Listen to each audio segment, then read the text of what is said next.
Ladies and gentlemen, mic seems to work.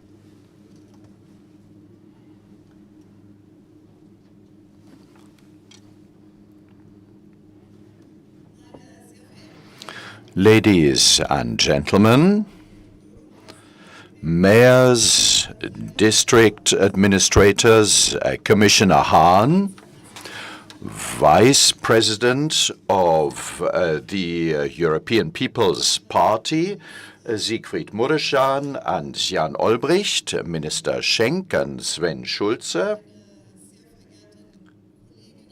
my colleagues from the parliaments, especially the German parliament, Mr. Gottweis, Mr. Stier. Mr. Gottweis is from the Thuringian parliament. On behalf of my colleagues from Center Germany, I would like to welcome you.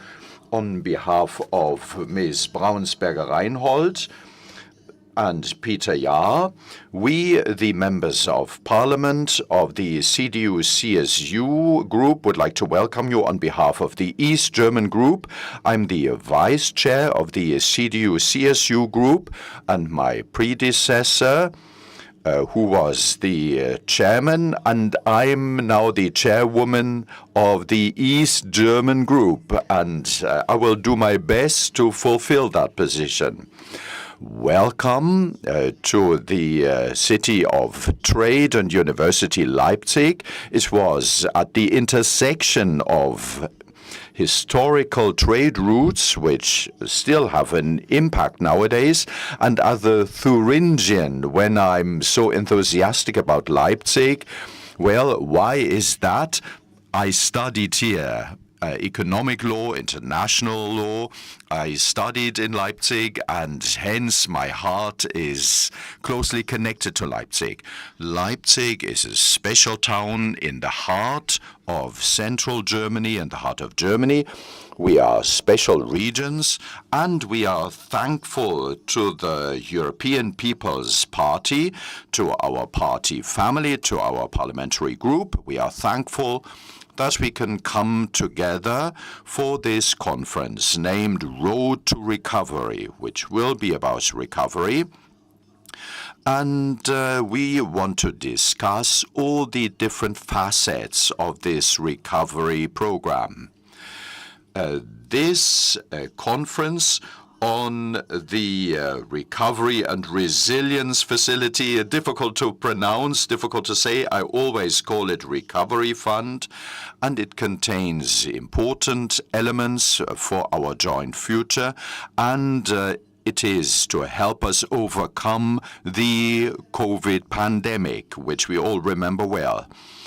A future which we need to shape with a view of cooperation of urban and rural areas, a future where rural areas are to be strengthened and where towns and cities are to be developed hand in hand with rural areas. We would like to focus at our conference on overcoming regional disparities. In recent years, those differences have diminished, but they still exist, and we don't want to sweep that under the carpet. We would like to talk about that. We would like to talk about a greater harmonization between rural and urban areas. Mayors, members of parliament of the three central German lands have us at your side. Why is it so important to meet with mayors and district administrators? In Eastern Germany, we are well acquainted with disparities in terms of infrastructure, economic prowess of our region, and of structural problems. We are acquainted with that. German reunification happened 33 years ago, and with the help of European structural funds, we have been able to overcome disparities, inequalities. Our meeting will focus on the necessity to foster the continuous development of rural and urban areas and to overcome deficits, but also to offer solutions, things that are feasible, and to show best practice. In Germany and our European neighbors are shaped in this way, and hence I would like to welcome everybody who would like to engage in this cross-border dialogue. And we want to discuss how can we create a program for everybody. Rural areas reflect the diversity of our country. They are marked by remarkable economic development and rich cultural traditions and very strong local communities, which is a particular strength where there are challenges to democracy. They are not just the homeland, but they give an impetus to society at large and to the economy. We have representatives from several regions, representatives from federal states. So I would like to welcome you to engage in this intensive discussion. Despite these strengths and a tendency of positive developments, the differences in wealth among rural areas, urban areas, and Europe at large, they need to be overcome. Hence, the Recovery and Resilience Plan, which is an enormous chance to overcome those disparities and inequalities and to foster those developments. We are interested in hearing from Commissioner Hahn and Siegfried Mureschan. They will talk about the general environment and framework conditions. This is where you come into play, mayors, district administrators, representatives of local administrations. You are well acquainted with the needs on site, with the local needs, know two ways about that, and make good use of that opportunity to give us your feedback on this and other EU programs. We need your feedback to develop those programs further in a targeted way. And hence, those programs will be tailor-made and customized even more in line with local needs. And this would help 60% of our citizens who can imagine living in rural areas. We don't want migration from rural areas to urban areas. We want to develop all regions in order to tap the potential there is. We want to have means and funds to build a more attractive infrastructure in rural areas. This is what we want to table. We want to foster mobility. This is very important. This is an overarching issue, but also the question how regions and communities interact and how communities, municipalities, and towns can prosper. We think in terms of a European spirit. This is about creating networks. And this program, the Recovery and Resilience Program, includes cross-border projects, which we will discuss here as well. Ladies and gentlemen, there is one demand, namely requesting or applying for those funds without red tape. A lot of people shy away. They think this is too complicated. We are a small municipality. I don't want to do that. We have to overcome that. We have to do away with red tape for application and also the payment of those funds. Those are still points of criticism. How can border regions cooperate better?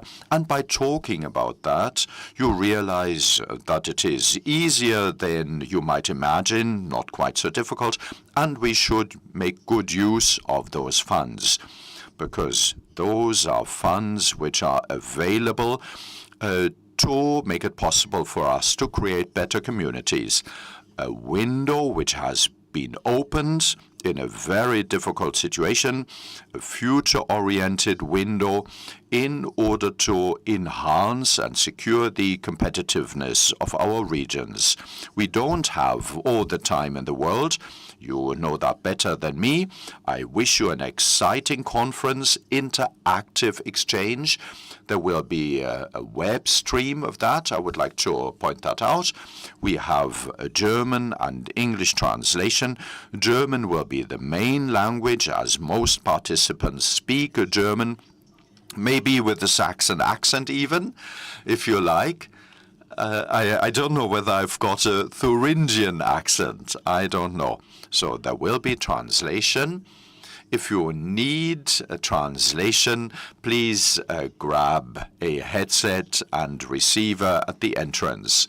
Now, please pay attention to two gentlemen who will speak to you. First, as a representative of the Free State of Saxony. As you know, Thuringia and Saxony are free states, but this doesn't mean anything. We don't get more money. This is to do with our history. So State Minister Schenk will speak to us, and after that, there will be introductory remarks by the Vice President of the European People's Party Group in the European Parliament, Siegfried Mureschan. He is the chairman of the Working Group for Budget and Structural Policies, and he is creating the conditions for this program. So, Mr. Schenk, the floor is yours.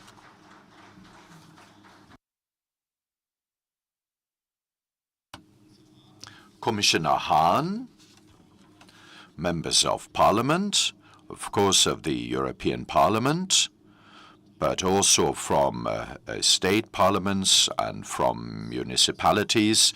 It is a great joy for me to be able to welcome you to Leipzig on behalf of the state government in Saxony and our state premier, Mr. Kretschmer.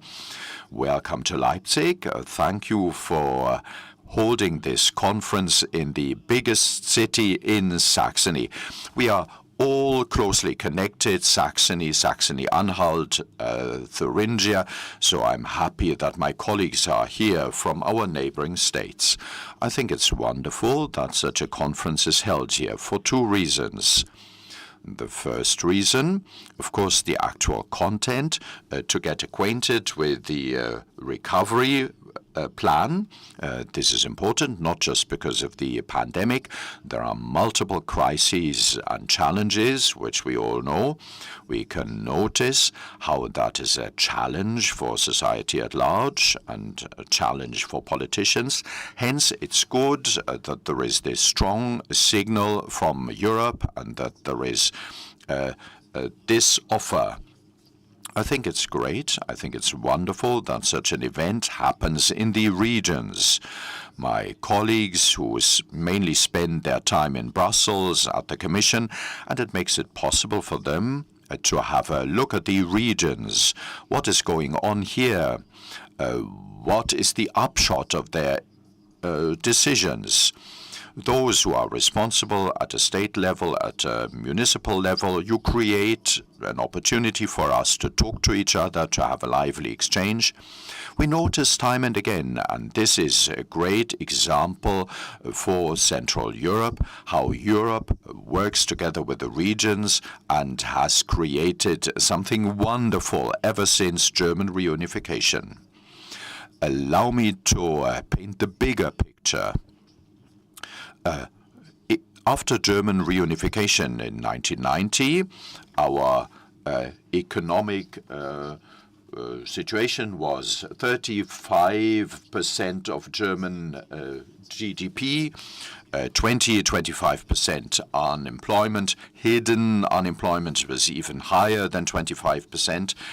Nowadays, we have 80% of the economic prowess of the rest of Germany. unemployment is not a problem anymore. Quite on the contrary, there is a shortage of labor. Where have we succeeded over the last 20 years or 33 years since German reunification? Leipzig is a transport node. In 30 minutes, you are in Thuringia. With the Leipzig airport, you may not have noticed, during the night, a lot is happening there. It is the logistics hub in Europe, one of the biggest logistics hubs in Europe. And DHL had a hand in that. And the growth story goes on. The automotive industry in Saxony and Thuringia, well, the very inventors of cars, and they are back here. BMW, Porsche, Volkswagen. 1 in 3 electric cars is made in Saxony. 1 in 3 electric cars in Germany is made in Saxony. This is a success story. And there are other success stories. I could have held up my mobile phone. Microelectronics. We are a European center of microelectronics. It's central Germany, the region of Dresden, Intel in Magdeburg, wonderful decision. In August, the biggest and most important company in the world has decided to set up shop here. TSMC, Taiwan Superconductors, and Taiwan Semiconductors, and they build a fab here. And we know how important those products are. In a normal mobile phone contains lots of microchips. 1.5 years ago, the boss of the biggest fab in Europe, Global Foundries, asked me that. And I thought it was 15 microchips. And he was grinning and said, it's in fact 100. I don't know whether you would have thought it's 100. I was surprised. In an electric car, between 1,500 and 2,000 chips, and that's going up. Hence, it's very important that we create facilities here, that we become independent. So that was a wonderful decision. And now we want to see that we turn this into a success story, that we make progress. And with the help from Europe, we want to be able to implement those investment schemes. So this is not the debate we are having at the moment, namely the ban on further debts. We have to talk about our continent. How can we make our continent, our region, more competitive? How do we strengthen our regions in the international competition? Marion, you have mentioned this. We need less red tape. We need to strengthen our democracy because this inhibits our people. We have to make it possible for mayors, for entrepreneurs who want to do something for our society. We don't want to regulate them further, but we have to free them. And this has made us strong over the last 30 years to save money and to invest. Take the money you've got, don't take on debt, save on interest, and with the interest saved, you can invest. The result, Saxony has the lowest per capita debt in Germany and the highest investment in Germany. And this shows how in the long term, by having a focus, you can conduct good policies for your region together with partners. An important partner for us has always been the European level, and hence I would like to highlight 3 points where I would like to talk about those questions, to discuss them, and that we work together. We have achieved a lot, but we want to achieve even more because we cannot be satisfied with those 80%. We used to be at 120, 130% of the GDP of the German Reich, and we want to achieve that again.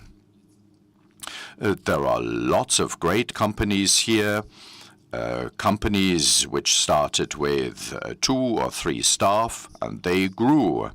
And now they grow out of that definition of a small and medium-sized business. Now they may be 250 members of staff, and there is a glass ceiling. A lot of things inhibit growth. Hence, I was happy that we talked to the Eastern ministers from Brussels. We listened to the signals. We wanted to make sure that Brussels listens to us with a new definition of small and medium-sized businesses as of 250 members of staff. That would help us a lot. Companies having 250, 300 members of staff so that they can grow further. The truth is, in Eastern Germany, we don't have DAX companies having their headquarters here. We have to create big companies ourselves, so we need good prospects for the future. And also, we have to go on investing in infrastructure, transport infrastructure, but also hydrogen infrastructure. In Germany, we are discussing a new network.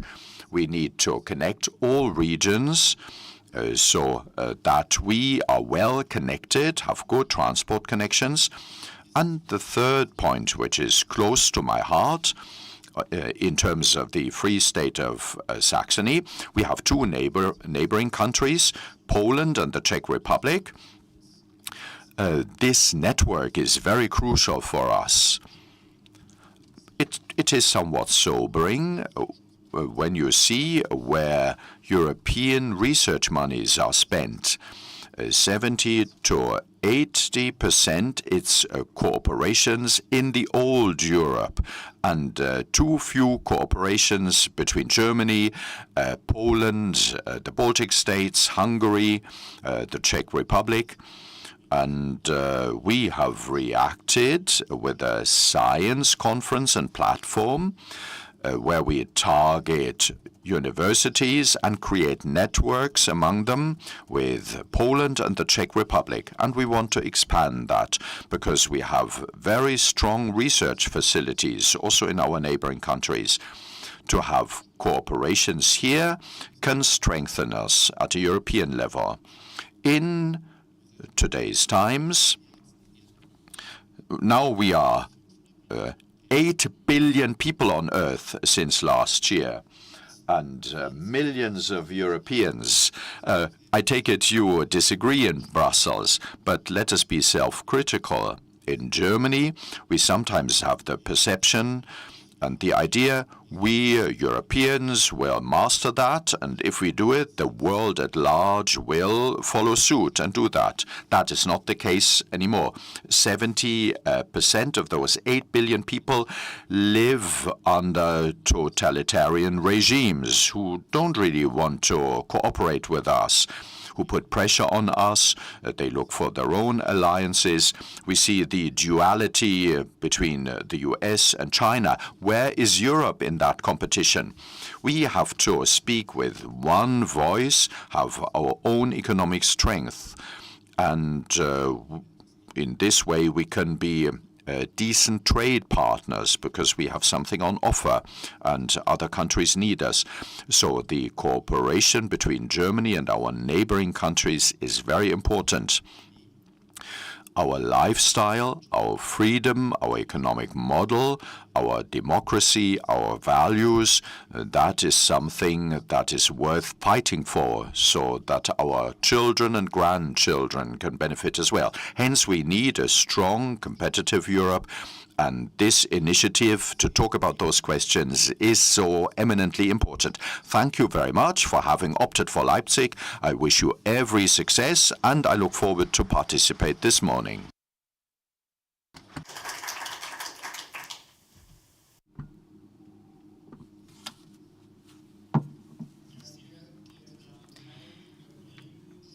Good morning, ladies and gentlemen, dear colleagues. Welcome also on behalf of the group of the European People's Parties in the European Parliament to this conference this morning.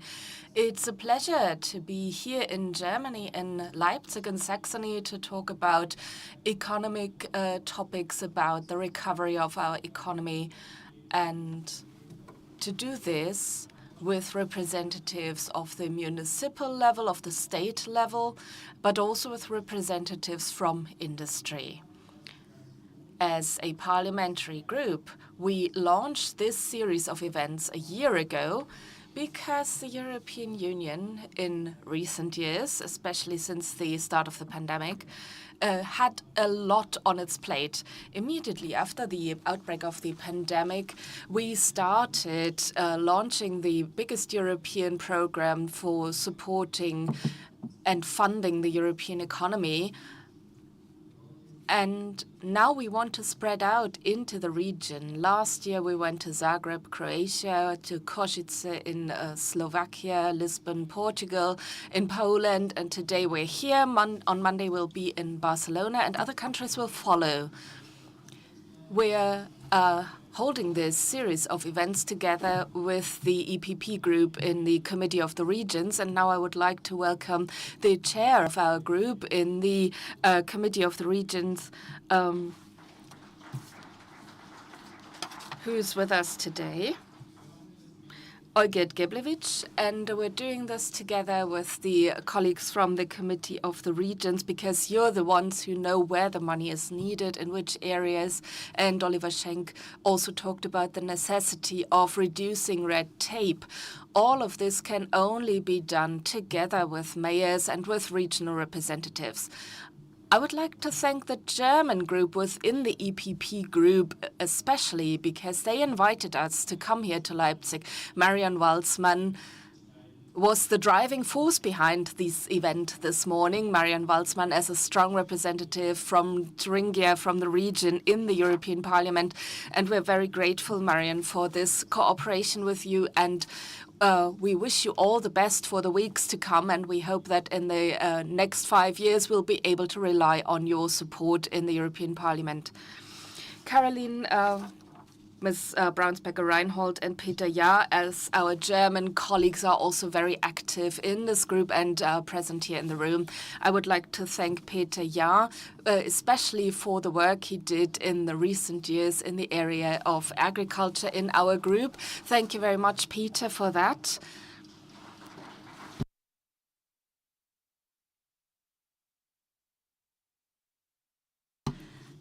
The situation in the European Parliament when it comes to agriculture is fairly simple. The European People's Party is the only group that advocates rural areas and agriculture. The Green parties and the Social Democrat parties are more driving topics from the cities, and we are the ones who say that living in the countryside shouldn't be a disadvantage vis-à-vis life in the city, because agriculture is important, rural areas are important, and Peter did a lot of work in this field in recent years. I would also like to thank the EU Budget Commissioner, Johannes Hahn, and I would like to welcome him to this event. Like no other person, Johannes Hahn stands for stable finances on a European level, and Johannes Hahn and myself had the pleasure in recent weeks to negotiate the EU budget for next year, and the socialist Spanish presidency of the Council was a slight obstacle to that. Sometimes we had the feeling that the amnesty in Spain is a greater concern to them than the EU budget, but nevertheless we managed to adopt the budget for next year. So EU funding is secure. It will come. Of course, there are more challenges. We have to protect our borders better. We have to support Ukraine. And we have to do things that we didn't have to do in 2020 when we agreed on the multi-year funding framework for 2021 to 2027, things that we didn't know would be coming our way. So this revision of the multi-annual funding framework, it was necessary. And the Commission strengthened new areas, defense, securing EU external borders, supporting refugees and supporting the Ukraine.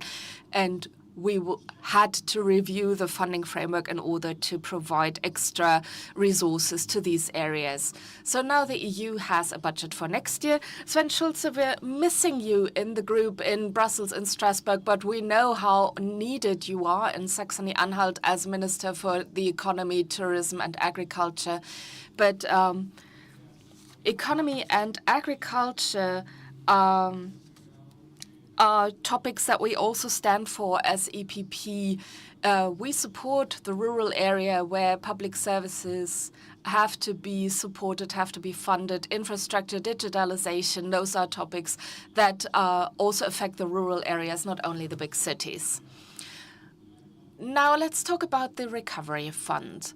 Immediately after the pandemic, we agreed on the European level to provide a 750 million euro recovery fund, and we agreed to have this as a time-limited one-off project, a targeted project. It wasn't easy for us. It wasn't easy for us to charge the European Commission with making 750 billion euros available for the member states. Raising debt is easy for social democrat groups, but for us as politicians who always try to be fiscally responsible and to use public funding sensibly, that was not an easy decision, but it was the right decision because we said that this is the way to support the people, the regions that are affected by the COVID pandemic and the social and economic consequences of the pandemic.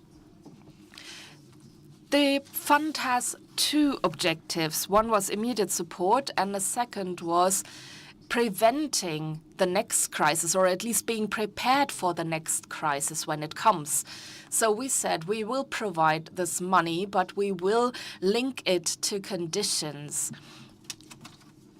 Industries have to be reformed, they have to be more competitive, more resilient, and public services have to be improved. So when we launched the project, we said this funding has to be spent in 6 key areas. First, transformation, clean energies and energy efficiency, reducing CO2 emissions. Second, digitalization. Thirdly, economic support. That wasn't very clear in the original draft, but the EPP said that recovery can only be done and can only be achieved together with the private sector. So funding was also earmarked for small and medium-sized enterprises. The fourth key area was social and territorial cohesion. The fourth was strengthening public services, and that also includes hospitals, healthcare, education, and the 6th key area was investments in youth. So these are the areas where these funds can be invested. Every member state of the European Union received a specific sum. Germany, approximately 26 billion euros. Every region within the member state had to provide a plan to the European Commission. Germany did this. The German plan was approved. And as a consequence, over a year ago, Germany already received 2.2 billion euros of pre-financing from the European Commission. And in the next step, every member state will have to present the reforms implemented to the European Commission, and then the European Commission will continue to release funding in 6-month installments. Finally, the German government in September submitted its first application to the European Commission for 3.97 billion euros, and within 2 months, it was the application was reviewed positively, and the first payment will soon be made. However, Germany and the German government are not on the forefront in Europe. Spain has already received 3 installments in addition to the pre-financing to the tune of over 30 billion euros. 7 member states of the European Union have so far received 2 disbursements, and 18 member states have received the first installment. So we would really hope that the German government will move forward now. The money is available. Germany is entitled to this money. And if a German government is currently struggling financially, I'm sure that funding from the recovery funds comes at the right time. And as I said, it wasn't an easy decision to create this fund, to set the conditions, but it's not against the Constitution to receive money from this fund. I want to say this very clearly here, because we know how we must spend public money on a European level. It was also important for us to involve the regions, and it was the desire of the parliament that every region on a national level, every mayor, every regional representative has to be involved in drafting the plan and implementing it. This is binding, this is mandatory, and the European Commission will evaluate this. And if the governments don't spend the money as applied for, they should not be allowed to do so. They should have to justify their decisions to the European Commission. That was our wish, and the Commission supported us in this. The government said they wanted to decide on a national level how to spend the money, in which areas to spend the money, and we think that that would not be right. We can see the negative consequences in Poland, but also in Spain. Olgert will be able to explain about this, Jan Albrecht, as a vice chair of the EPP group.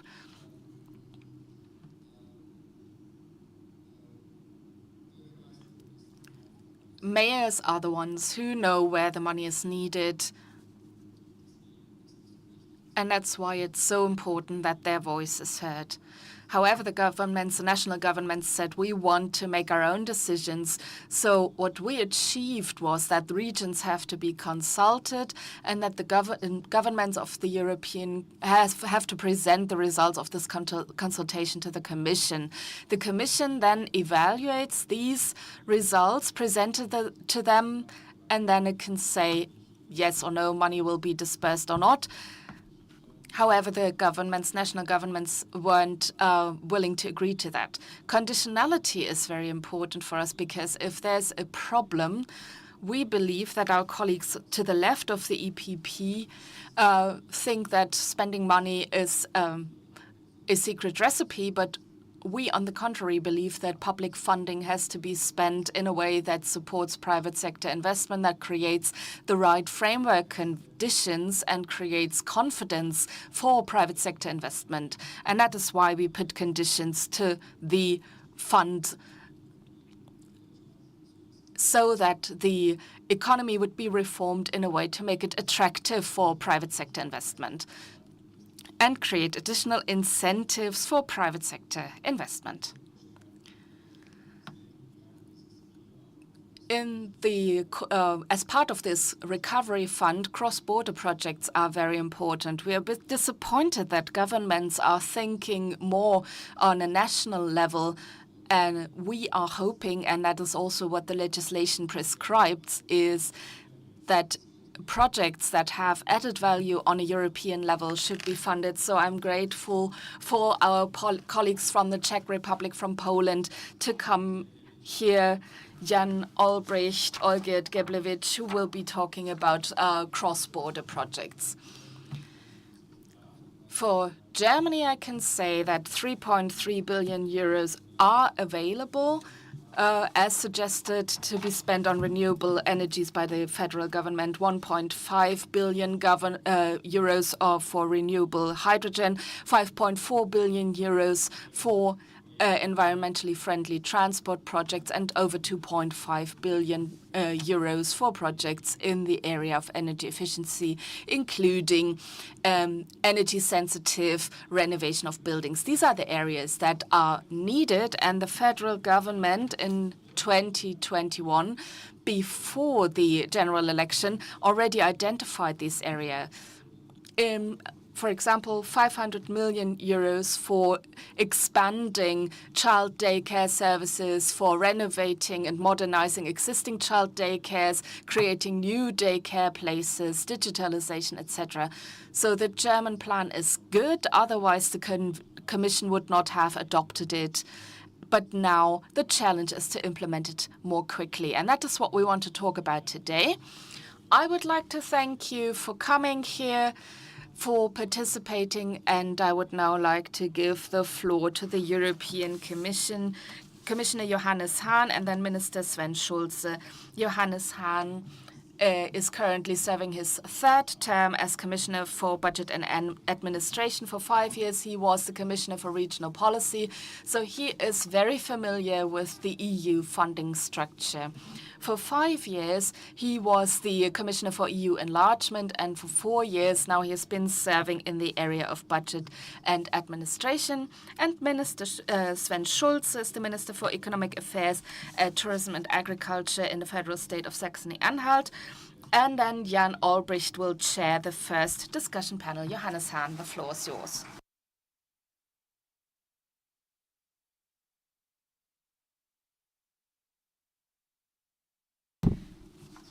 Good morning to all of you, and thank you very much for inviting me to come and speak here, Marion and Siegfried. Following the keynotes this morning, I'm tempted to respond to everything that was already said. Siegfried already said in my first term I served in regional policy, and I can only tell you that that was the happiest of my 3 mandates. Also because I received daily feedback for my work in terms of what went on in the regions and in the cities. I pushed for the General Directorate to be renamed General Directorate for Regional and Urban Policies, because I am convinced that strong urban centers can push regions as a whole. So we need a solid interaction between urban areas and rural areas, and the new ways of working give us new opportunities for this. When you look at the way people live and work now, we find new perspectives away from strong urban agglomerations. The second point, before I joined the European Commission, I was Minister for Science in my state.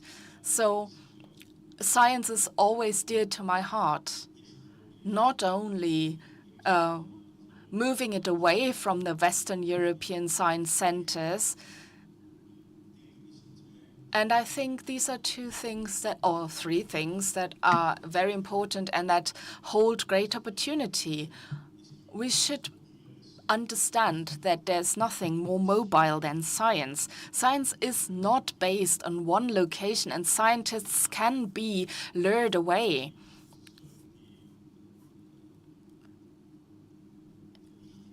Back in my day, I found that the most important funding instrument for scientists on a European level were the ESC grants, and 12 or 13 years ago, the majority or a large part of these grants went to the UK. And then I looked at the recipients of these grants, and a large share of these recipients were researchers from Eastern European countries. And for a lack of attractive research facilities, they went to the UK. And as a Commissioner for Regional Policy, I launched an initiative. And we have to use funding from structural funds to support research centers all over Europe. I spoke to some of these researchers in the UK whether they would go back to their home countries, and they said they would if they encountered a suitable environment there. And this suitable environment has to be funded. The second point that I found was that researchers don't primarily look at the total of the funding that's made available. What's more important is that this funding is reliably available over several years. So science funding laws have to provide a security of funding for 10 years, because when it comes to fundamental research, it takes 5 to 7 years to come to results. And if, like in the US, there's a funding policy where you have feast and famine cycles, then people can't plan with this funding. So you have to offer facilities that are reliable when it comes to funding for research over many years. That makes science and research attractive, and that enables researchers and scientists to settle in a specific country. And this has to be combined, and that takes me back to my topic. This has to be combined with the overall attractiveness of a location. Also, when it comes to innovation, application of research in practical applications, in business cases, in projects, and that is precisely, and Siegfried already described it, that is what describes our recovery plan. In 2020, when the pandemic broke out, we were faced with a situation where the economy, well, I don't want to say collapse, but it came to a standstill for reasons known. And I believe that these are the moments where European leaders, who are not always leaders, sometimes to stick with the terminology of football, I feel that European leaders are more on the defense and not so much on the attack, but you also have to score goals. You don't only have to defend your goal. And it would be great if we had more scorers. And 2020 was a moment of glory when European leaders moved forward, and the recovery plan is an achievement that already showed its effect before the war of aggression in the Ukraine broke out, because Europe recovered more quickly from the pandemic than forecast. Why? Because it was also a lot about psychology. 50% in economy is psychology. What are expectations, hopes, perspectives, market expectations? And this then results in business decisions, investment decisions. And there was a general mood that signalized Europe stands together. And we realized that our greatest asset on a European level and also on the international level is our single market. The European single market is the most attractive sales market all over the world. And that is our best bargaining chip. And that's why it's important to take care of it, develop it further. And I am grateful that the German CDU and CSU parties focused on competitiveness, and that is the decisive issue of our times. Competitiveness was also the guiding principle when we designed the recovery fund. Never miss a good crisis. That is the motto. We used the COVID crisis in order to set up a fund that not only serves the purpose of coming back to our level before the crisis, but rather also made use of the opportunity to enhance competitiveness and to develop it further. And in this context, it is important to understand that the European single market only works if all 27 market participants participate at the same level. Because if you look at the value chains, the supply chains within Europe, you will see that they are very closely interconnected. And so it is decisive for all wheels in this machinery to turn at the same speed. And so it's important to have this recovery plan in order for the European single market to continue functioning. For example, the German automotive industry heavily relies on supplies from other member states. The country that I know best, or the state rather that I know best, if Austria doesn't receive input from Italy, for example, our industry breaks down. And on the other side, you cannot only sell cars in Germany, as you know.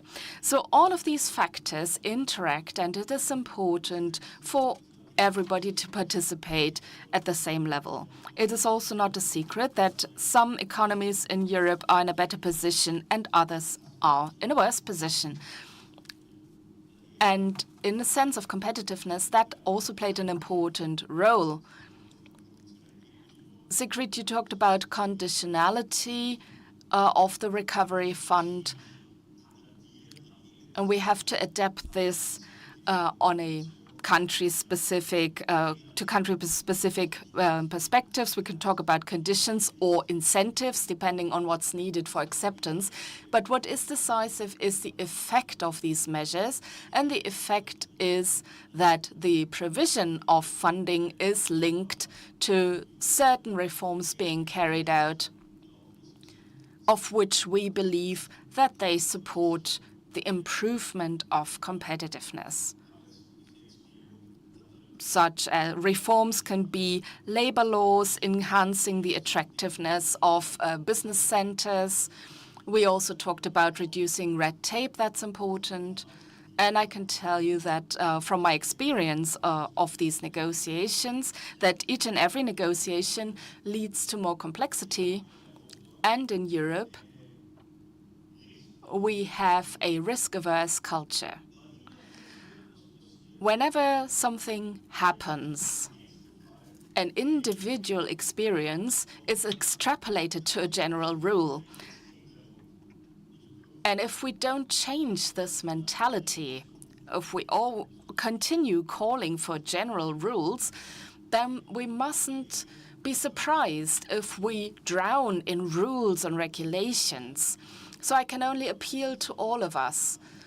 I'm not exactly famous for looking to the US at every turn. But one thing I have to say, they don't punish risk-taking. It starts with us in Europe.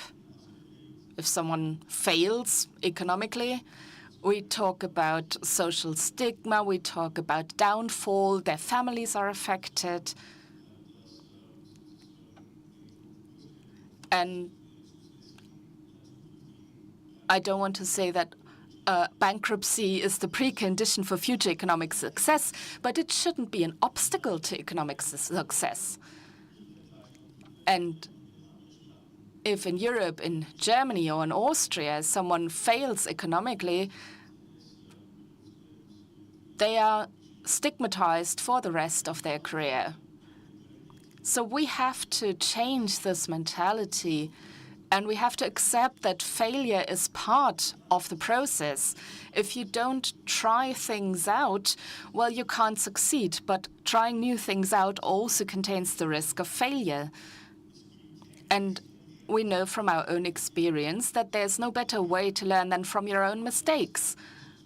So we should allow people to make mistakes. Sometimes external factors contribute to these mistakes being made, but in any case, everybody deserves a second chance.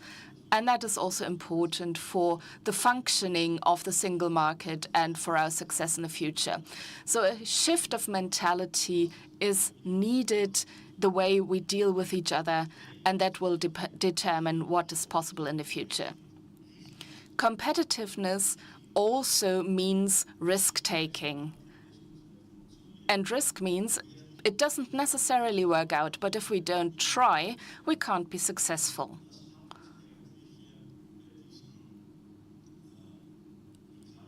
And that is what drove our vision when creating this recovery and resilience plan, and I hope we'll be able to implement it in the long term.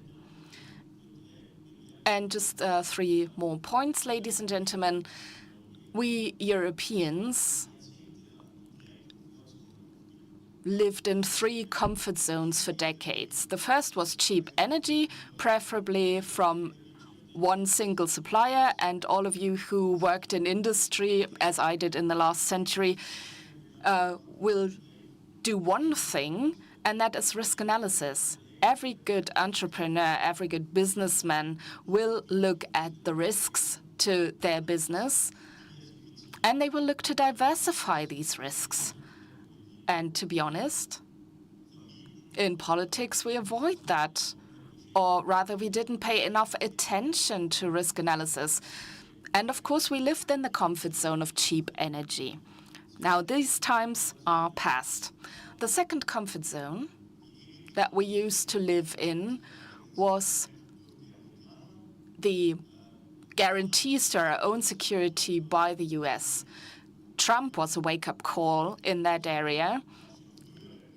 But also earlier presidents pointed out that the defense capabilities of Europe had room for improvement. So that's nothing new, but it's also a comfort zone that we have to move out of. The third comfort zone was cheap technology from the Far East, from China, and that's another guarantee that we don't have anymore. So we are now, fortunately, forced to stand on our own feet. However, this requires preparation. It requires investments, and investments mean, at the end of the day, that we receive a higher return than what we put in. So in the recovery plan, we have 2 key areas that had political priority at the beginning of the von der Leyen Commission.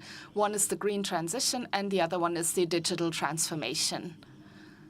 And here we demanded that 1/3 of the funding from the recovery facility would be invested in green transition and 20% in digital transformation. I can report that almost all member states have gone far beyond this minimum requirement for investment. And Germany, what I welcome a lot, is now investing in the digital transformation also of public administration. I have to say that Germany has a bit of catching up to do here, also when compared on a European level. That is important because, and we talked about this today, interoperability is an important contribution to reducing red tape and administrative burden. If you can go through processes electronically and reduce the paper-based workload, they are more efficient and also more transparent. Siegfried already spoke about the measures in depth that we plan for Germany, and we are now at 28 billion euros that Germany stands to receive from the recovery facility. And as you said correctly, not quite 3 billion euros have been called by Germany yet. Another important message is that European funding is secure, especially when it comes to their use for green transition and digital transformation and energy transition and everything that is related to it, that all of that has to be done in a targeted and purposeful way, also with view to the competitiveness of a country. that is the most important economy of Europe. And if you allow me, I would like to make a last point. Siegfried and I successfully negotiated the budget, the EU budget for next year. And unusually for these negotiations, we managed to do this more quickly than required by law, not at the last moment, but a few days before the deadline. And that is thanks to Siegfried being the head negotiator. The last time we managed to do this was in 2017. So this shows that it is possible to achieve results if you approach things sensibly. But it is correct that we have a budget for next year, but we also know that this budget, in view of the challenges that we face as Europe on a global scale, is not sufficient. So we need a review of the budget. And I will say openly that I hope that the German government is aware of its responsibility as the representative of the largest and most important member state to participate in these negotiations at all, to get involved and to take the lead, so that a double whammy doesn't end up being a double disaster. So that is decisive, that by the end of the year we get a review of the budget in order to support Ukraine in the long term, which is important now. And secondly, that we get a handle on migration in a way that allows us to start thinking about organized, managed migration. By the way, last year we had more than 3 million legal migrants in Europe, and I think just under 1 million illegal migrants. It is a topic that people are worried about. It is a topic that we have to get a handle on, and we have to understand, before the backdrop of the democratic structure, that Europe is the oldest continent by far, with an average age of the population of over 40 years. We also have a shortage of skilled labor, and those are things that we can only compensate with managed migration, for which we have to create the precondition. Funding has to be provided for this as well, also when it comes to how we deal with our neighbors. People don't tire of talking about the importance of Africa, and that is true, but we have to be prepared to provide funding for that. And that takes me to securing the EU outside borders. There's a superficial approach to it at the moment, and in the long term we can only secure the outside borders of the EU if we manage to reduce the migration pressure that arises in countries south of the Sahara, and we manage to reduce the pressure on site in the countries of origin. And that takes me back to competitiveness. So if the political priorities that are being talked about again and again are actually implemented, then we need more financial support, more financial contribution over the coming 4 years. It's not about giving a bit more money to people in Brussels. It's about us spending together on topics that we have recognized are important. And Germany should take the lead here in terms of responsibility, but also in terms of taking an interest, because that takes us, that closes the circle. The functioning of the European single market is of paramount importance for the economy of countries like Germany. €1 spent on the single market generates 10 to 11 euros in countries like Germany, Austria, or the Netherlands. Whereas in the recipient countries, the effect is 5 or 6 euros. So this is money well spent if we use it to look for European opportunities. The single market, however, does not work if 27 markets work, but rather when 275 regional markets work well and interact. And so I am grateful for the opportunity to discuss cross-border cooperation between regions, between countries, because that is what the European added value is, the cooperation across borders, which also reflects the life of our citizens. Thank you very much again for inviting me to speak you. All the best. Thank you very much.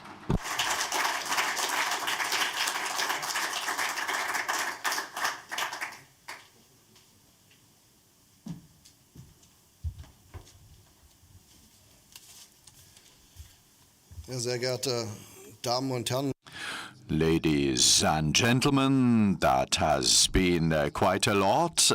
To highlight more points is not so easy. I'm between worlds, as it were. For 7 years I was a member of the European Parliament, and I'm now a member of state government in a great ministry.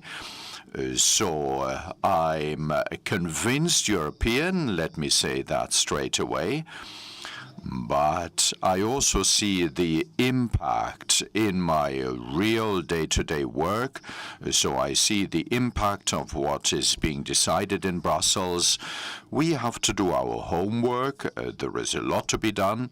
But I'm very grateful that the European People's Party has decided to talk to the regions. People often perceive Brussels as a faraway place where not always good decisions are made, but after the European elections next year, I hope we will follow up on the good work. I'm the party chairman of the CDU in my state, and I'm thankful, Commissioner, that you are here. This cannot be taken for granted. You have a busy schedule. It is a great honor for us here in central Germany that you are with us. There are 3 German states, 2 are on a good way. One, Thuringia, namely, has a communist government, but next year there will be elections. And I wish Mario Vogt every success for next year's elections in Thuringia. We see in Leipzig is a great town. I know this region from the 1990s or 89. My homeland, Saxony-Anhalt, Bitterfeld, was very dirty. People didn't like that place. And nowadays, it's one of the most wonderful regions in Germany. Lots of European funds have helped, but we made good use of the chances which we didn't have before '89. When you see what the challenges are, and when you see how easy it is now to travel in Germany or in Europe at large, you see what the advantages are. I'm very happy that this is not just an event of the European People's Party group, but also of the Committee of the Regions. In my 7 years at the European Parliament, I was somebody who said, what does the Committee of the Region actually do? And when I left the Parliament, I thought to leave Brussels altogether is not a good idea, shouldn't do that. I'm grateful to Brussels, and it's similar in Saxony. Every state government can send somebody to the Committee of the Regions. And even though I'm very busy, I had wanted to be represented in the Committee of the Regions. Ever since I work there, I've got a different view. You have mentioned 275 regions, which is quite a lot. Also, as the European People's Party, we can be successful in next year's elections. And there is something I would like to ask you. My colleagues in the European Parliament know how important funding is. Siegfried, Commissioner, have a look at the funding for the Committee of the Regions. It's underfunded compared to the European Parliament. Work is very important there. I told Ursula already I would like to support her, but on condition that she funds the Committee of the Regions better. And when you have a look at percentages, it is very close to my heart that the Committee of the Regions should be better funded. But a different view on Europe now. We have to sell Europe in a positive way.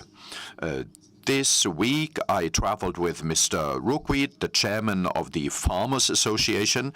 I'm a Minister of Agriculture, and there was the Sustainable Use Regulation decision in the European Parliament. Everybody was cheering, everybody was glad, and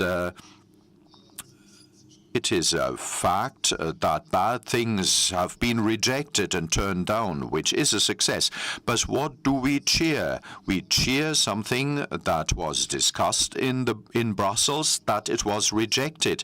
But this shouldn't be the normal path. You should try to implement things and decide things which are good. If we can only cheer successes when we say we have prevented a law, then people will say Europe cannot be good.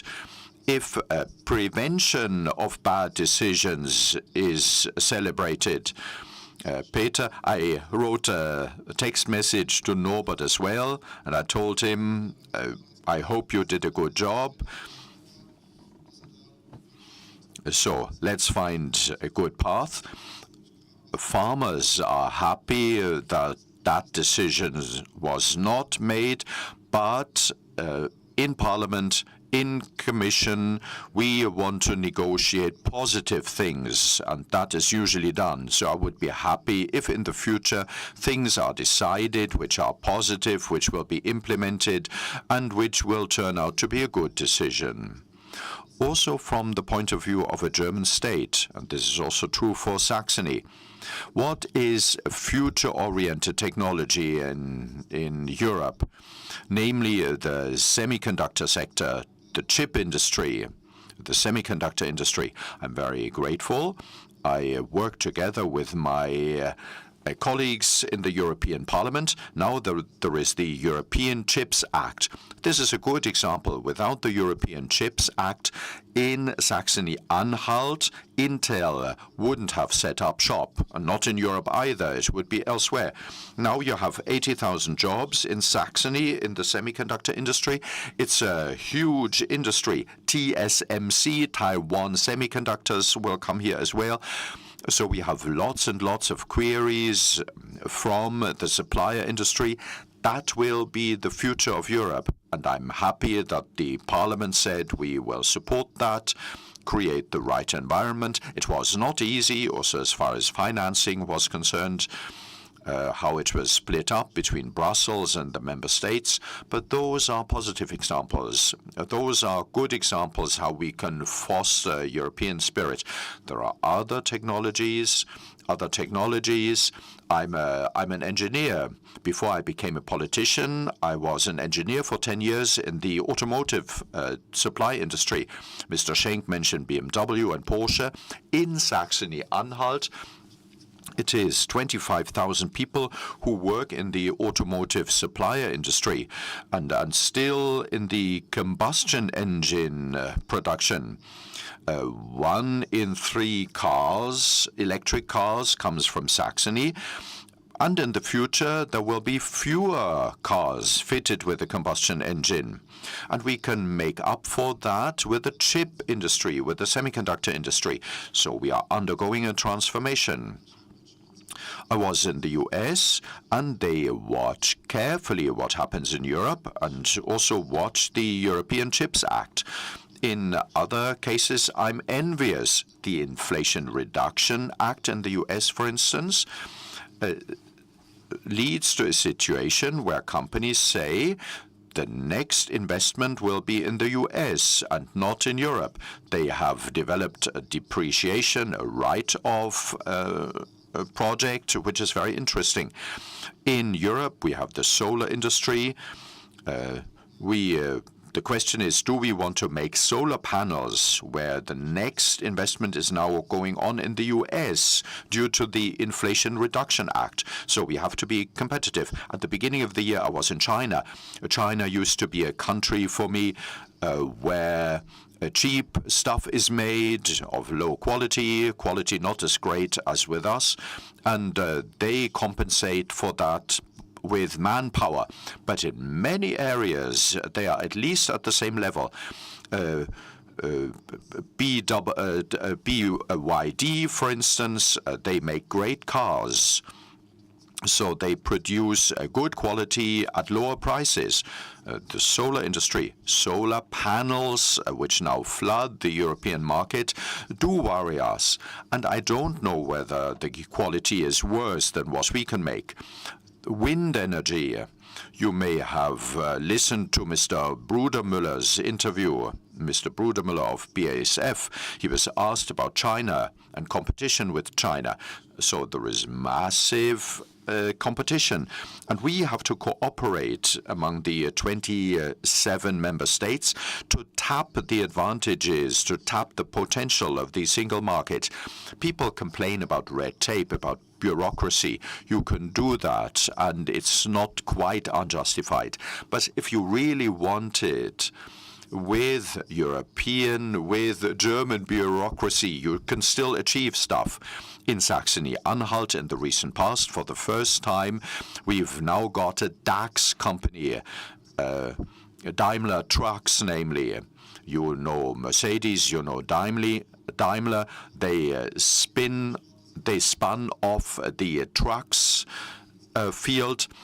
Every spare part of a truck of Daimler will be made in Saxony-Anhalt. And despite the challenges to do with administrative matters, bureaucracy, we have been able to stick to all the rules, open doors for them. Another example is FNET in Bernburg, a semiconductor maker. The CEO from the US told us he wouldn't have thought how easy it was in Europe and in Germany. So we can show that it is possible, and we can make good use of the advantages in Europe.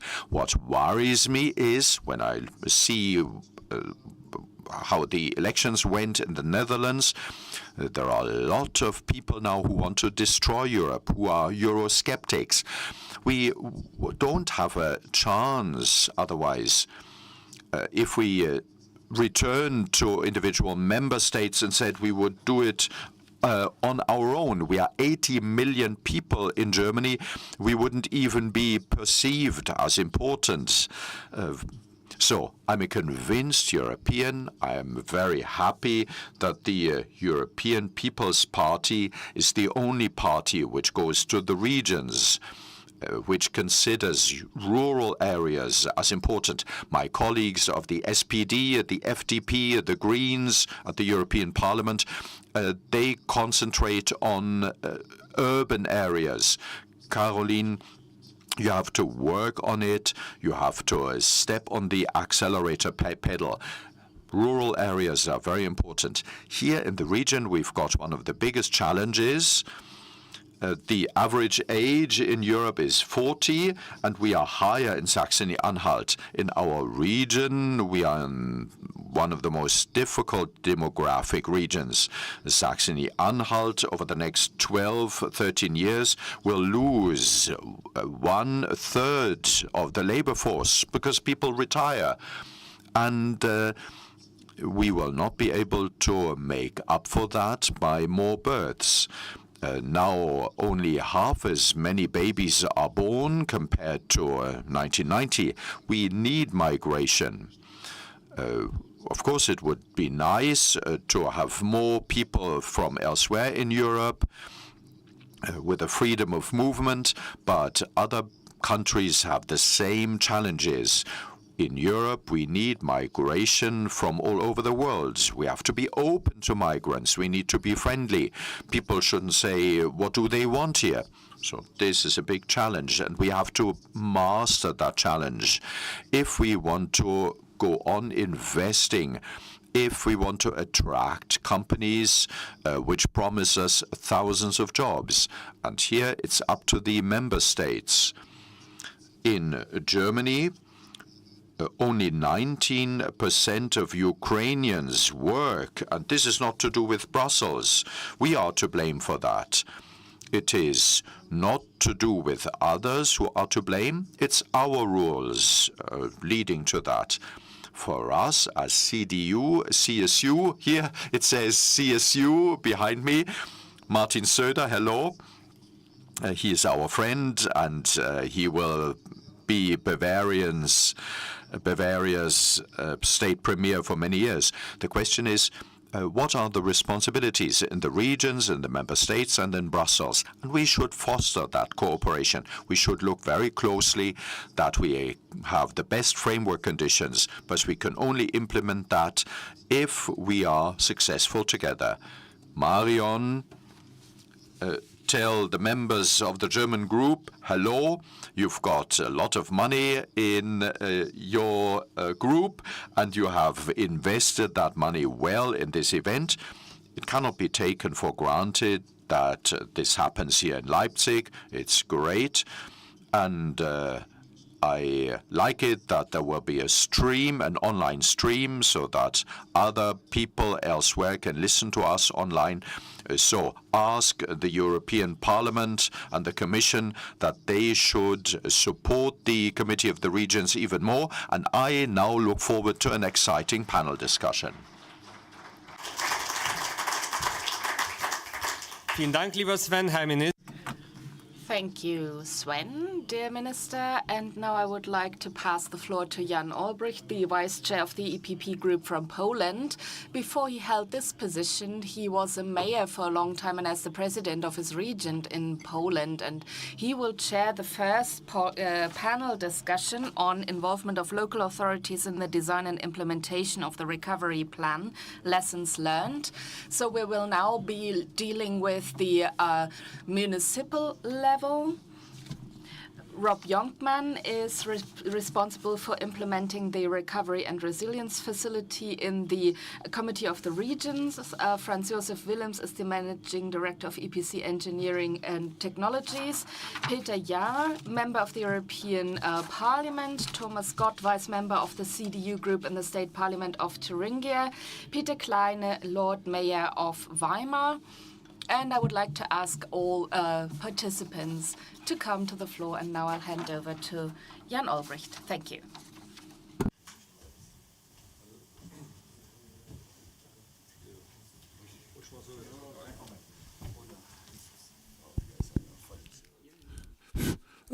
I'm sorry, I don't speak German.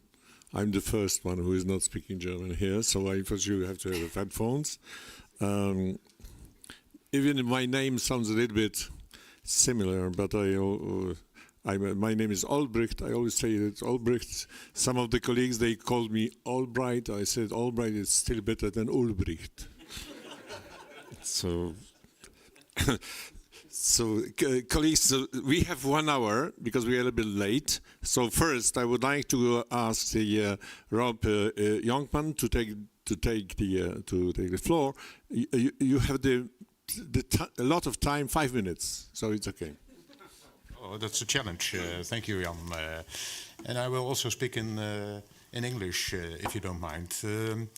And I would say, well, dear Minister, dear guests, distinguished guests, dear Excellencies, guten Morgen. I want to start with saying something to Minister Schulze. I would like to thank him for what he said about our budget. So that's very helpful.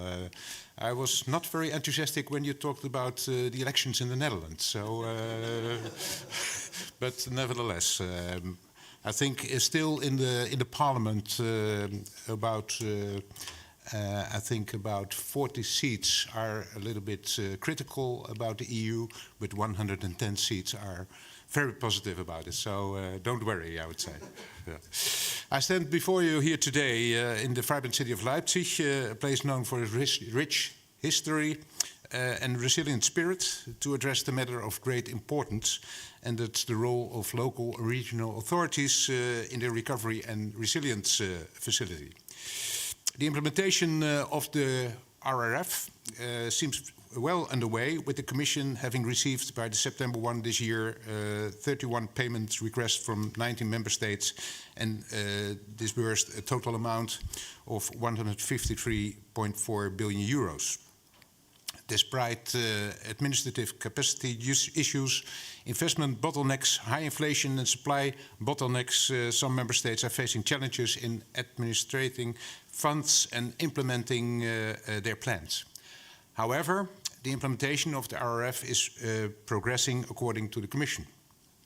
The Council has positively assessed the national plans of the Member States, and the Commission has signed operational arrangement with 24 Member States outlining monitoring, cooperation and implementation processes. The RRF implementation seems on track, but Repower EU chapters and plan revisions have delayed payments. Member States report progress twice a year, with most milestones and targets have been reported as fulfilled. This seems all too good to be true, as the involvement, or better said, the lack of involvement of local and regional authorities is a pressing issue that has been plaguing our society and the European project. The final success of this initiative hinges on the active participation of local and regional authorities, which unfortunately has been sorely lacking. Despite their valuable knowledge and expertise, they have been overlooked and sidelined in the decision-making process of the RRF. And being here in Germany, I recently read on page 1066 of part 3 of the German National Recovery Plan. I didn't read them all, to be honest. Die Bundesländer sind im feudalen Kontext wichtige Akteure und Multiplikatoren bei der Erstellung des DARP. Sie sind deshalb im Rahmen ihrer Zuständigkeiten in die Erstellung des deutschen Aufbauplans einbezogen worden. And that's the end of the quote. And I'm very curious to hear what our German colleagues think about this. And how could member states be so blind for the widely supported plea to involve local and regional authorities in the implementation, and what are the consequences? The consequences of this neglect are far-reaching. Without the input and involvement of local regional authorities, the RRF has become a top-down approach that fails to effectively address the diverse needs of our communities. And local and regional authorities are the backbone of our communities. They possess a deep understanding of the unique challenges and opportunities that exist within their respective regions. And by involving them in the decision-making process of the RRF, we tap into a valuable resource that can guide the allocation of funds toward projects that will have the greatest impact on the ground. Local and regional authorities establish networks and partnerships with local businesses, civil society organizations and other stakeholders. And through dialogue, collaboration and active participation, they can mobilize resources and foster a sense of ownership among all stakeholders. Lastly, by involving local and regional authorities in the RRF, we empower them to take ownership. This fosters a sense of accountability and responsibility, as well as stronger connection between the authorities and their constituencies. So what can we do as EPP? I'm almost at the end, Jan. Being here together with our moderator, Jan Olbrecht, who has been fighting hard for subsidiarity and for embedding the partnership principle in the EU structural funds. And what do these principles still mean, looking at the current situation? What can we do as EPP to prevent the RRF experience of a centralized allocation of funds and the renationalization becoming more mainstream for other programs in the future? we might need to reflect on how stronger anchor the principles of subsidiarity and multi-level governance in the EU treaties and how to more efficiently monitor its applications in practice. And I see a paradigm shift from shared management towards a more centralized national coordination of programs like RRF, JTF, Brexit Adjustment Reserve, where regional funds can be transferred to in a flexible way by member states, more and more leaving us out. Ladies and gentlemen, our common work as EPP is not done yet. Therefore, I plea for continuous attention to be paid in our political work to multi-level governance and the partnership principle, so they are not being forgotten. In my opinion, can be achieved through establishment of mechanisms that promote their participation, such as dedicated advisory committees, consultation processes, and a stronger role of local and regional authorities in the European semester. It's also for this continued challenge to finally break through this wall of national ignorance that I am more than willing to continue my political work together with the colleagues of the Committee of the Regions and in the European Parliament on the upcoming RRF evaluation to be published in 2024.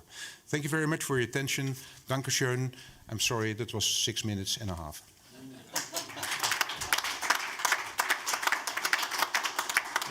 It was noted, but it's forgotten because of the Dutch election. So,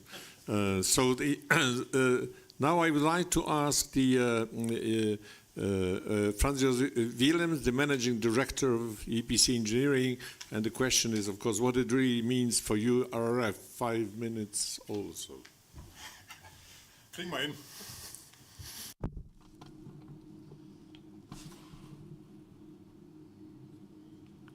Yeah, okay, just turn off this voice message. Good morning, my name is Franz Josef Willems. I'm the Managing Director of EPC. That is one of the hats I'm wearing today. I'm also wearing a second hat. And in both roles, I am a beneficiary. I'm here in a customer's role. I'm a beneficiary of the RRF, and I have expectations and a message. I have spent 28 years in the Rhineland, and now I've been living in Thuringia for another 28 years, so now you know how old I am. And I've lived in both worlds half of my life. And I also experienced things that went on in the past 28 years here in the former east of Germany. And first of all, I would like to thank the colleagues who are here in the room, because without politicians on the municipal and regional and national level, we couldn't have done this. Notwithstanding, a lot remains to be done. In my core business, where I earn my money, I operate international chemical plants, or rather I design international chemical plants. We export a lot and we work a lot with Chinese partners. And that is where we need the European community as a counterpart to China and the US to stand for our interests. So we as a German nation are too weak and too small to stand our ground. So again, let me appeal to you to consider Germany as an economic region across the states and to consider ourselves as one counterpart to the big players so that we can offer alternatives on the international market. But now let me put on the hat that I'm wearing at this conference.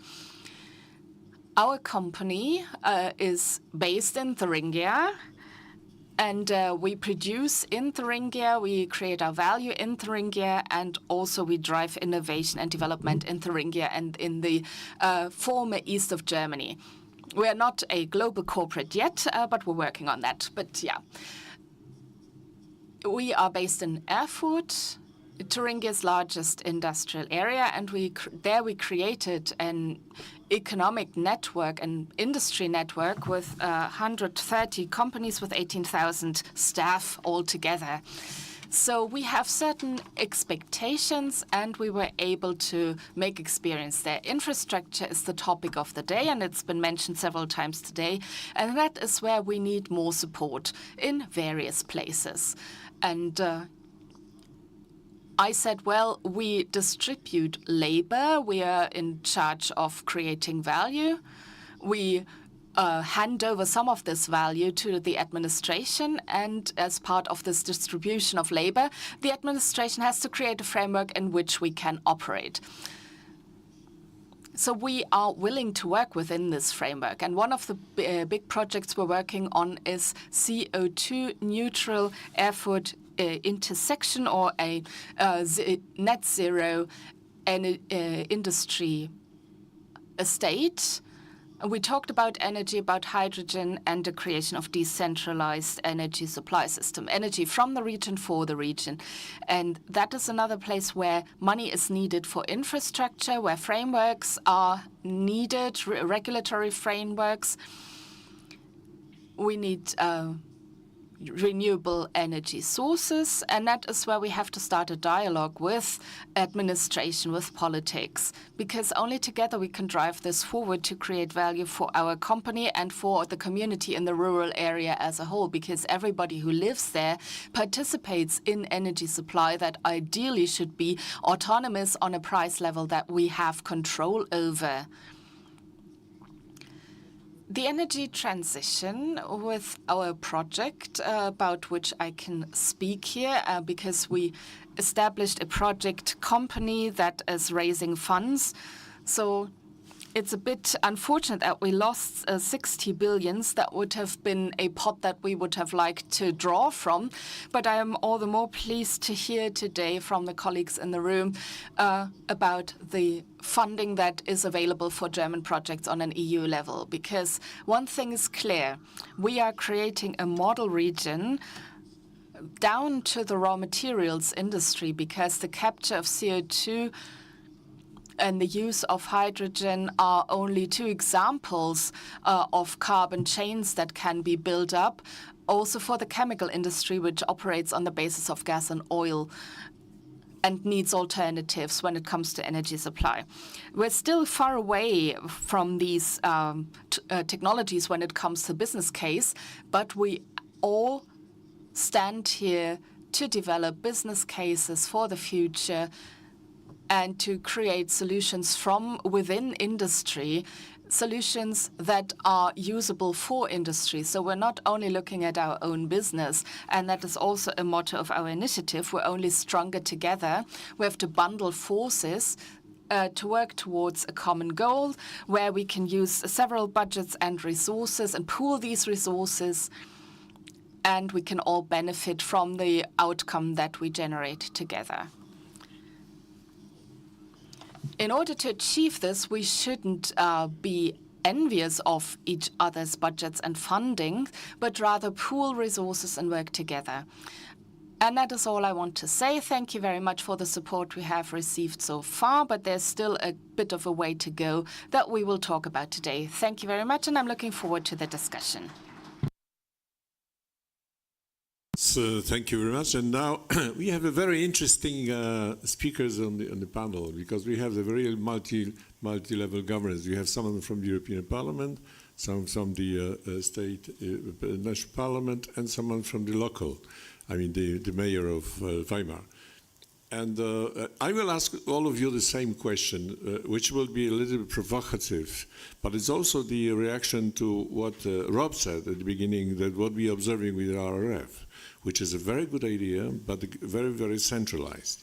So Siegfried just also explained at the beginning, we are trying to change it now.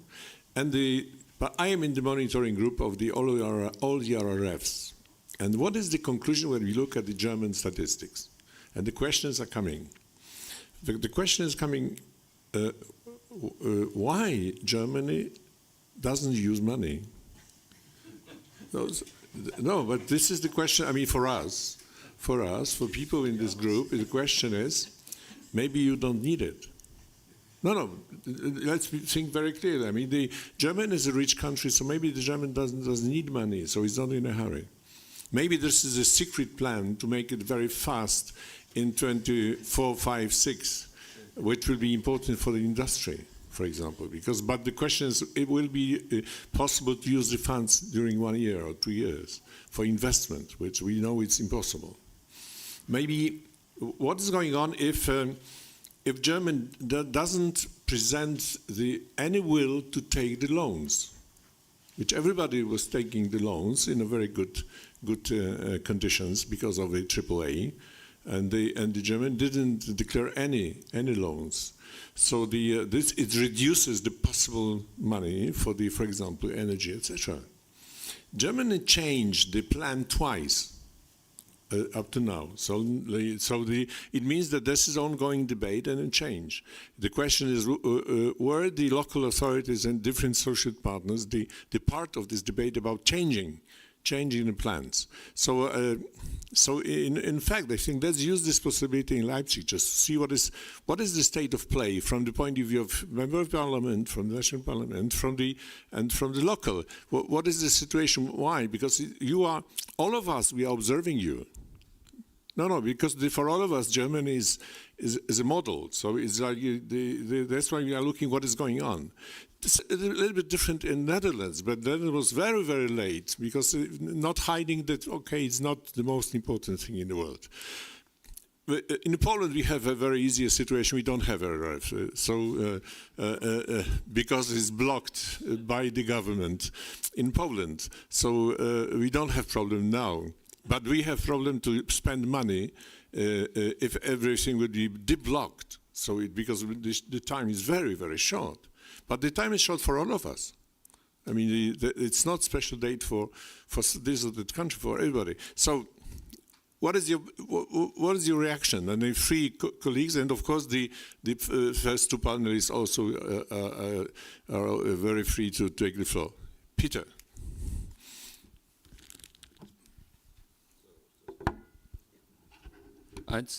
Ja, ich bin ja fast auf der Seite. I'm almost on the side of my colleague Olbricht. Siegfried has talked about it. The first misunderstanding we had with our federal government, that is additional money. We pay most into Europe.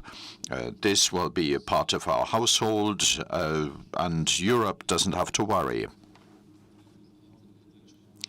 Maybe it's a bit of German arrogance. We know everything better. We know how to do.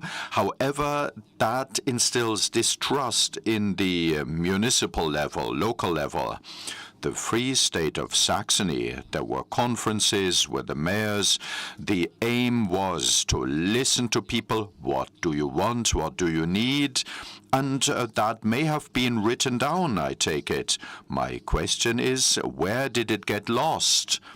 I would say, looking around, well, my boss of the State Chancellery, we conducted regional conferences with the mayors, and it must have got lost somewhere.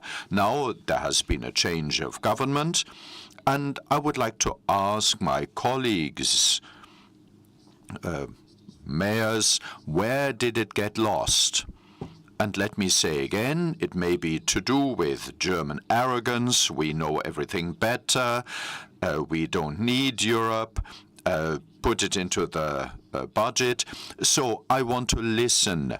We had wanted to create the right environment in Germany, to be innovative, to be powerful, to say, don't forget the local level. Don't forget the municipalities. It shouldn't be top-down, but bottom-up. And what has gone wrong? It would be really interesting to know, and the results might be sobering. Just like German football. German football reflects our situation in society and of our economy. Before the game, we are great, usually. You will think the actual match is just a formality, and then we see that we keep losing. The figures are sobering, and it's quite embarrassing, considering what we want. You know, because Polish team, maybe. But we have Lewandowski, yes.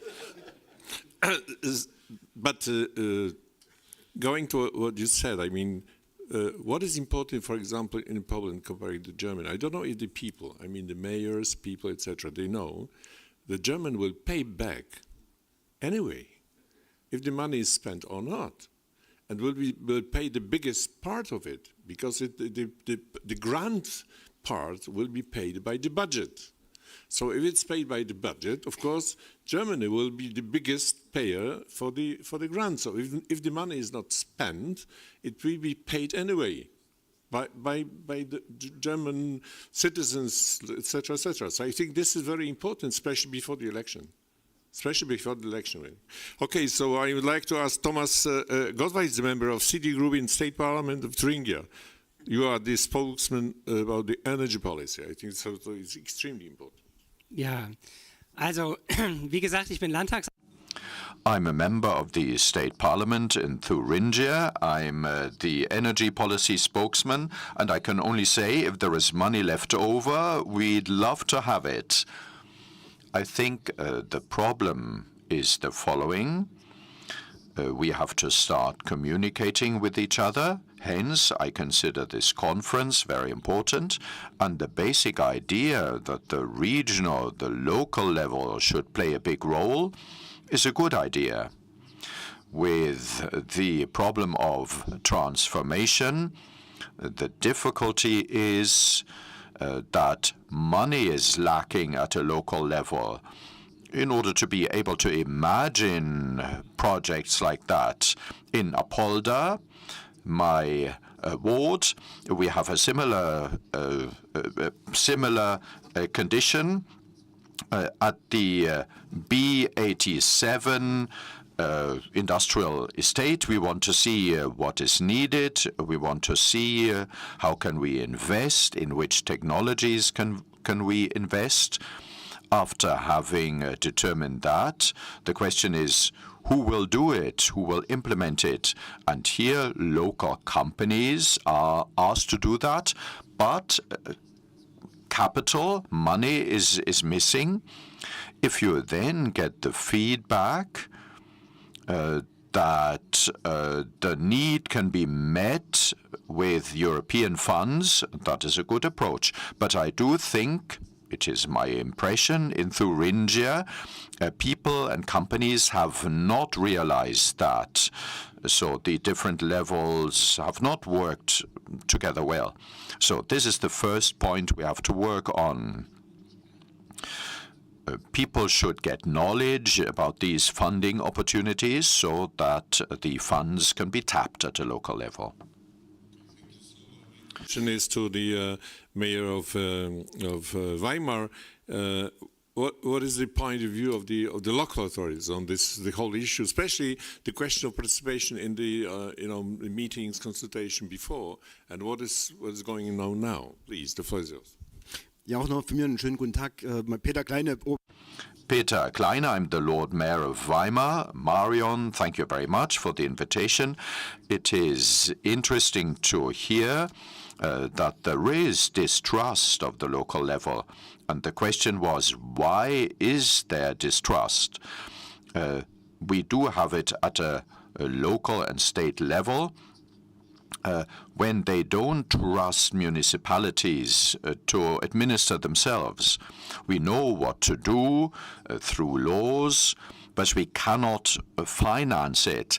If there are funds, they are varied, and we need members of staff to find out which funding facilities there are. And then you need a body which can administer that. So there is a feeling of huge bureaucracy, of a lot of red tape, and the more levels there are, the more levels are involved, the more complicated it gets. We also have a shortage of labor, and if we are not able to have sufficient staff to have access to those funds and to administer and manage that, in Weimar, we are a town of culture, so our economy is not the strongest. I'm always a bit sad because we realize that the shortage of staff among the administration, but also at companies. Well, the shortage is bad.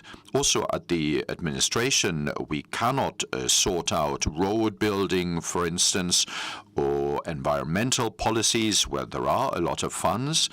We don't have the staff to manage the funding process. At our budget in Weimar, let's say we have 50 million capex. We can only manage 30, the actual administration. So there are funds left over, which are rolled over into the next year. So now we do earn money. We have liquidity, but we can't spend it because we don't have the people. We don't have the companies which can make good use of those funds. Maybe that is one of the reasons why those funds have not been called. I don't have any ideas. This is also about digital transformation, to become more efficient, to simplify matters so that we can focus on what is important. So this is our bread and butter work. What about, are you satisfied with the answer? Spontan habe ich gedacht, also ich merke das ja manchmal. So agriculture policies, rural areas, I tell the administration it's not forbidden to do things the easy way. I don't complain about Brussels, but if Brussels leaves us a leeway, Germany doesn't make good use of that or uses it in the wrong direction. You suffocate in rules, with rules. I don't know whether Brussels is to develop a minimum administrative regulation. The first mistake was my mistake when the facility was passed. Well, we have all the programs, we've got monies from Brussels, the mayors needn't notice that. We have programs and we just use the co-financing. And we said that is wrong. Those are additional funds. This is not co-financing for the budget, for the federal budget. So time passed. How can we solve this Gordian knot? For instance, from agriculture, we heard about 5 problems, and Brussels said, this is not our business. You Germans are to blame for problems here. So who will solve the Gordian knot? You also said it. We've got a local project. We want to have independent energy supply. A very simple, straightforward project. You can put it in 3 sentences. They've got a project, different energy needs, and why don't they make progress? Why are they lost in the administrative jungle? Jan, you put it very well. What is ridiculous, dear Germany, you pay a certain amount of money to the European budget, so be happy that you can spend 26 or 28 billion and make good use of that. It would be a shame, it would be embarrassing if we were not to call the funds. Nobody can hide behind somebody else. There is one project, let's say, but where is the project being killed? This is like the rabbit and the hedgehog. Ultimately, the rabbit will be knackered, will be tired. You want to take the vote? But just before, I would just ask to what Peter just said. Siegfried was the rapporteur for the whole regulation. I mean, and the whole idea of this was that this is absolutely extraordinary. This is not what Rob said, the new method for Europe. It's extraordinary. Why? Because the plan was that this will be very quick. It will be very simple. It's about the performance-based. So, it means that you have the plan, you do the job, and you get money. So my question is about the practice. I mean, because comparing to the other funds, which are much more complicated, and of course including the operational programs and evaluation, monitoring, etc., this one is very, in theory. In theory, it's very simple, fast, simple, etc. So the question is, what is your reaction, especially the mayor of Weimar, and you? Do you see it as simple? Because what you said is that not specially, maybe something is behind it. And before you take the reflection on this, I will give the floor to you. Yes, please. Ich fürchte die. In order to be able to answer the question in a sustainable way, we are the wrong people on the panel. I'm the foreign minister of the Erfurt project. I'm in contact with the economics minister. He rejected us twice because there is no budget for it. But if there is a budget now, we haven't called, that's a problem. I get a budget from my local colleagues, but not sufficient funds in order to be able to pursue projects which we want to pursue. We have set up a project company. We want to communicate with the funding provider. We talk about the business case. We have made progress. We have a good project partner with the Fraunhofer Institute, but now it seems to fail because we don't have the funds. We want to involve companies as well. That was a requirement of the Thuringian Economics Ministry. I thought infrastructure was the remit of ministries, but they want companies to commit to it as well. We guaranteed co-financing, and now we need funds for implementation. And the problem is trifling matters or small sums of money. So six-figure amounts, not huge amounts. In the implementation phase, there would be higher amounts involved. But now the obstacle is in the first steps. I don't understand why Minister Habeck says or tells me there are no budgets if in the background there are funds which are apparently not being called.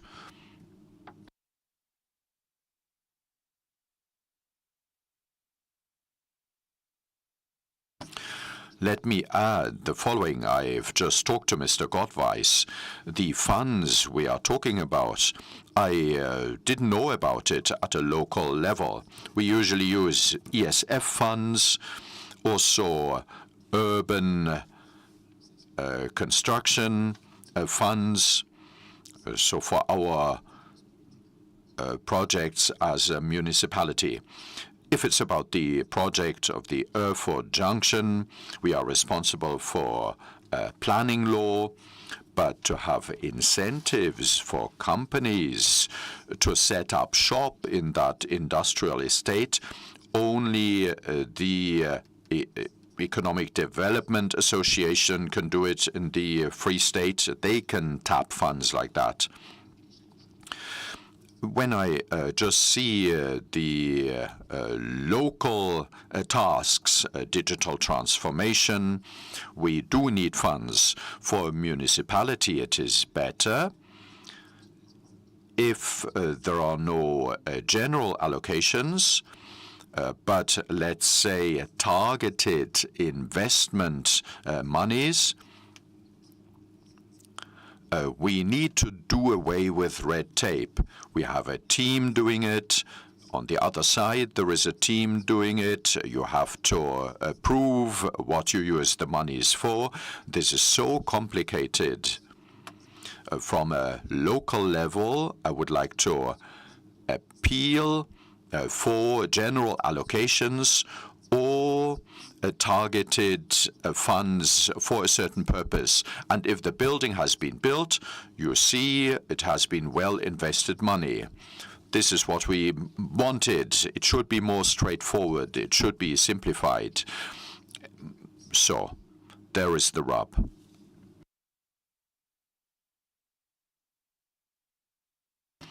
The problem seems to be communication. That this facility is not well known from the point of view of a state, of a federal state.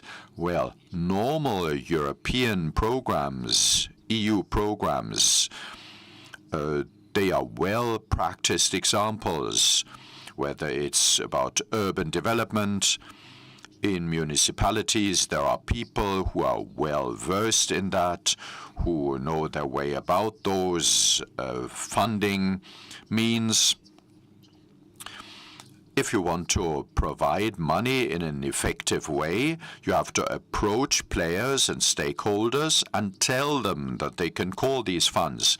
And this is not the case in Thuringia. I don't know about any project in Thuringia which would be funded by this, but I know a lot of projects which would be suitable. So if there is extra money outside the usual funds, you have to advertise that well and say, here is this fund, take it please, advertise it. This would be the first idea. Members of the German Parliament are with us. I hope you have made notes. So, recovery fund, how much money does Germany get? What do you want to spend it on? And you have to be given an answer within 4 weeks. Maybe the German government has a plan, which we don't know. Siegfried was surprised as well.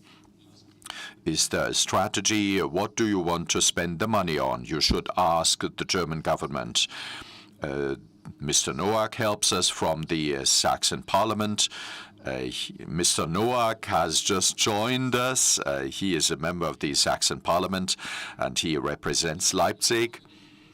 So I would ask the German government about it. The mistake was that Germany had wanted to implement it within existing programs. And we said, this is not the purpose. Jan, you said it. This is to provide a boost. It should be very straightforward, very simple. And now we realize it has not reached us. So ask the German government, how do they want to spend the facility money? Otherwise, it would expire. The facility would expire. 8 minus 3 point something, so it's about 25 billion, which should be spent till the end of August 26. And it doesn't require any co-financement. So this is performance-based. So this is completely different. I can give you the example from my country, and I will give also the floor to any from the audience, because we have still about 15 minutes. But in Poland, if we have the new government quickly, let's hope, together with Olga Gimlewicz, we are waiting for this, what will be the solution for the government in our country? Not to make the investment very quickly, it's impossible. During 2 years, you cannot make the serious investments. It's not impossible. But in this new facility, you have the possibility to refinance from 2020. So the government will have to go to the local government and to regional government and to ask what you are doing. What are the investments ongoing, especially with also the private companies? What are ongoing, which are already can be included in the plan? So to change again the plan and to include something which is already made by the local and regional authorities from 2020. And this is the way to spend money, because this is really a lot of money. And I think that if the money is not spent, it would be, for us, it's 60 billion. 60 billion which should be spent during 2 years. Can you imagine? This is without local regional authorities, it will not be possible. So I think that's why our meeting here is very important. So because all of us, we are asking the questions. What about Germany? What about the money? What about the approach to this? Because this is completely different than the normal funds. The normal funds are different. ESF, ERDF, Cohesion Fund, not the Cohesion Fund, but the ERDF, ESF. This is different. This is the 27 plus 2. So it's the 29. But this is August 26. So it's very short. Any questions or remarks from the audience to the panelists? If it's not the case, I would like to ask Rob, what do you think about when you listen to colleagues from Germany? Well, let's be honest. What I hear here in this panel is similar to what happened in the Netherlands. The situation was that for us it's not that much, but at the beginning the government was very critical about the RRF, especially the loans.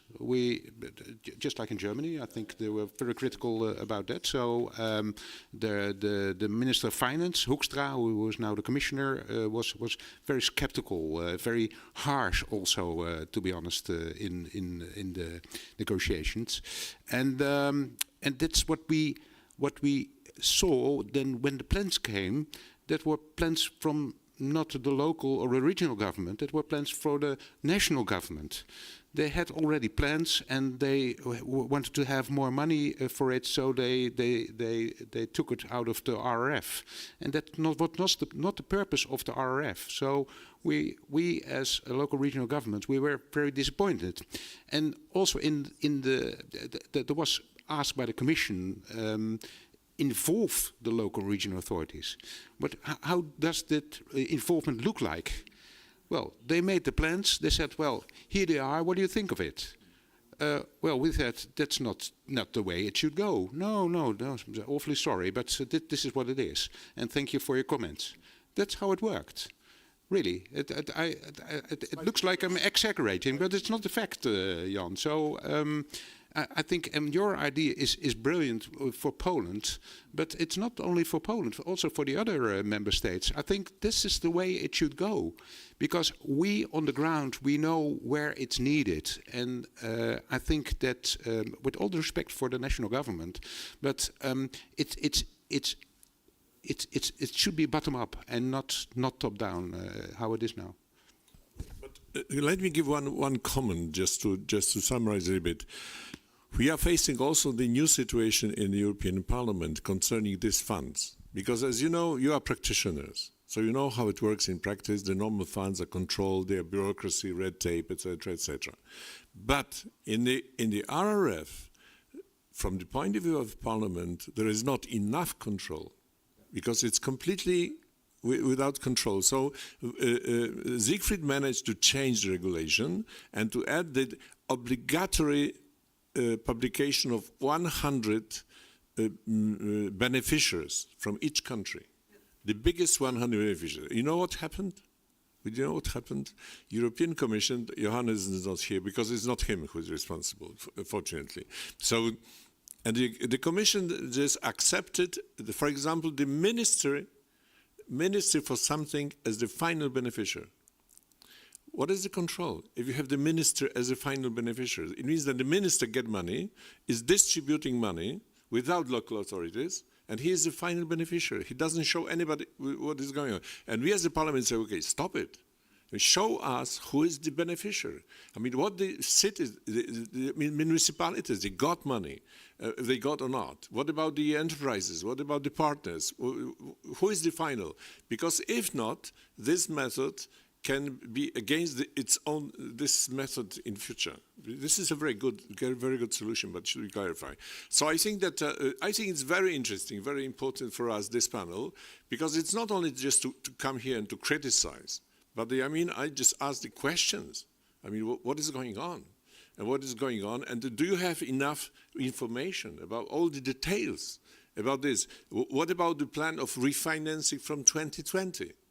You know, do you know the Spanish, the first month of RRF, they brought, I don't know, Siegfried, about 50 milestones from 2020. First month. And they got immediately money, I think 1 or 2 billion, the first month. So it means from January we have one demand for money from this September. The Spanish, they did it 2 years ago, and they refinanced from 2020. It's very clever, but it's not possible without local regional authorities. It's not possible. You have the last word. Anybody from the panel wants the last word, please. This example really illustrates the problem. The Europe skepticism also arises because none of us manage to show people how good it actually is, because these funding programs, the funds are lost at a higher level, so people can't see it. People on the ground can't see that money is available. So they're skeptical of the EU, and the EU is seen as a bureaucratic monster. That is the general opinion. I know it's probably not possible, but if I had a wish, then I would say, why can't the local level submit an application directly and have the EU decide whether a project is worthy of funding? If there are always 5 levels in between, half the money is spent before it actually reaches the project on the ground because you need it for administrative costs. From the panel wants to make some final comments? Rob? If I may, thank you, Jan. And these funds were the wonderful opportunity to show to the municipalities, to the regions, what the EU can do on the ground.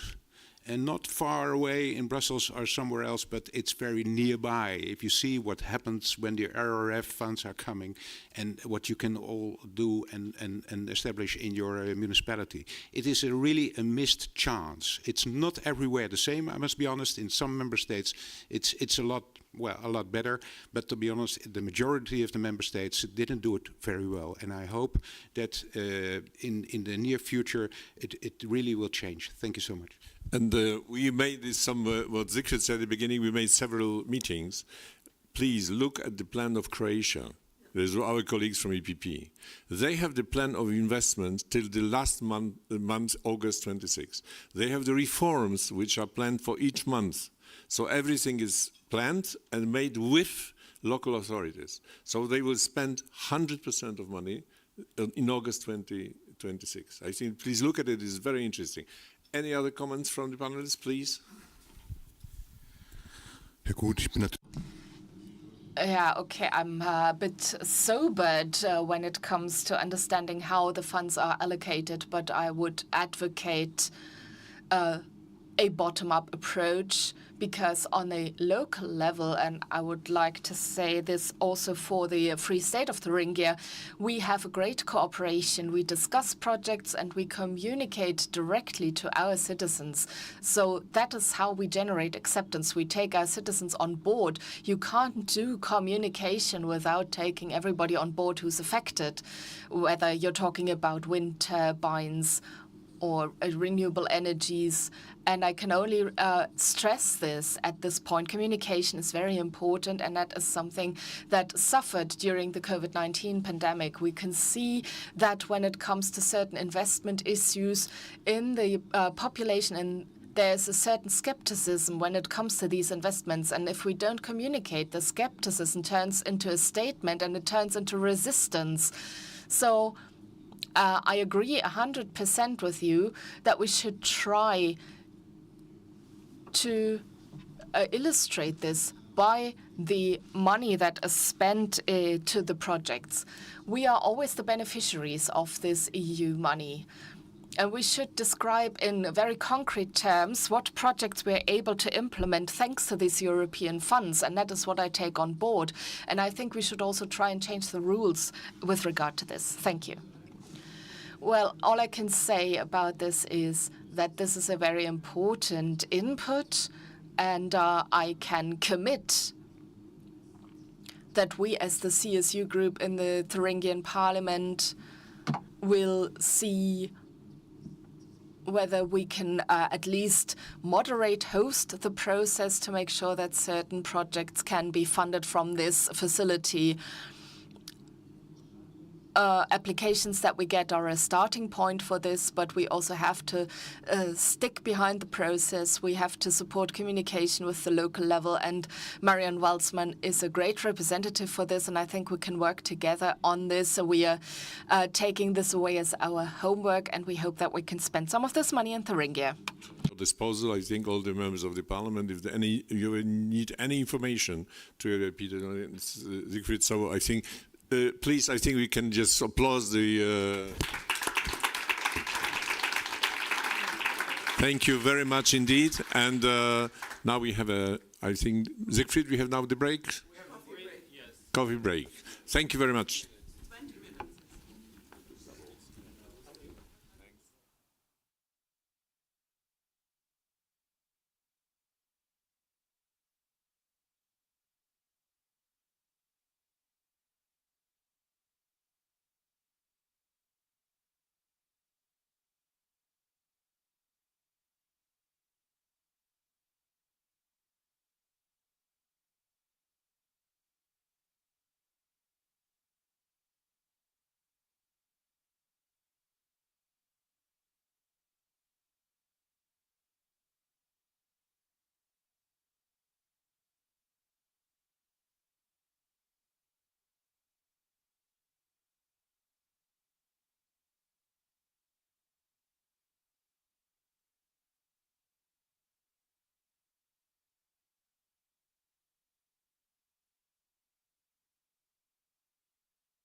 Hi?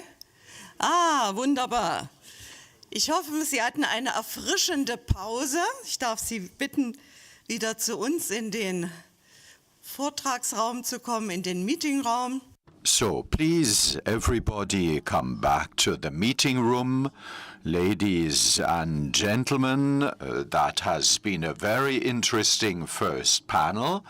I would like to remind you what our Vice President Siegfried Mureschan has told us.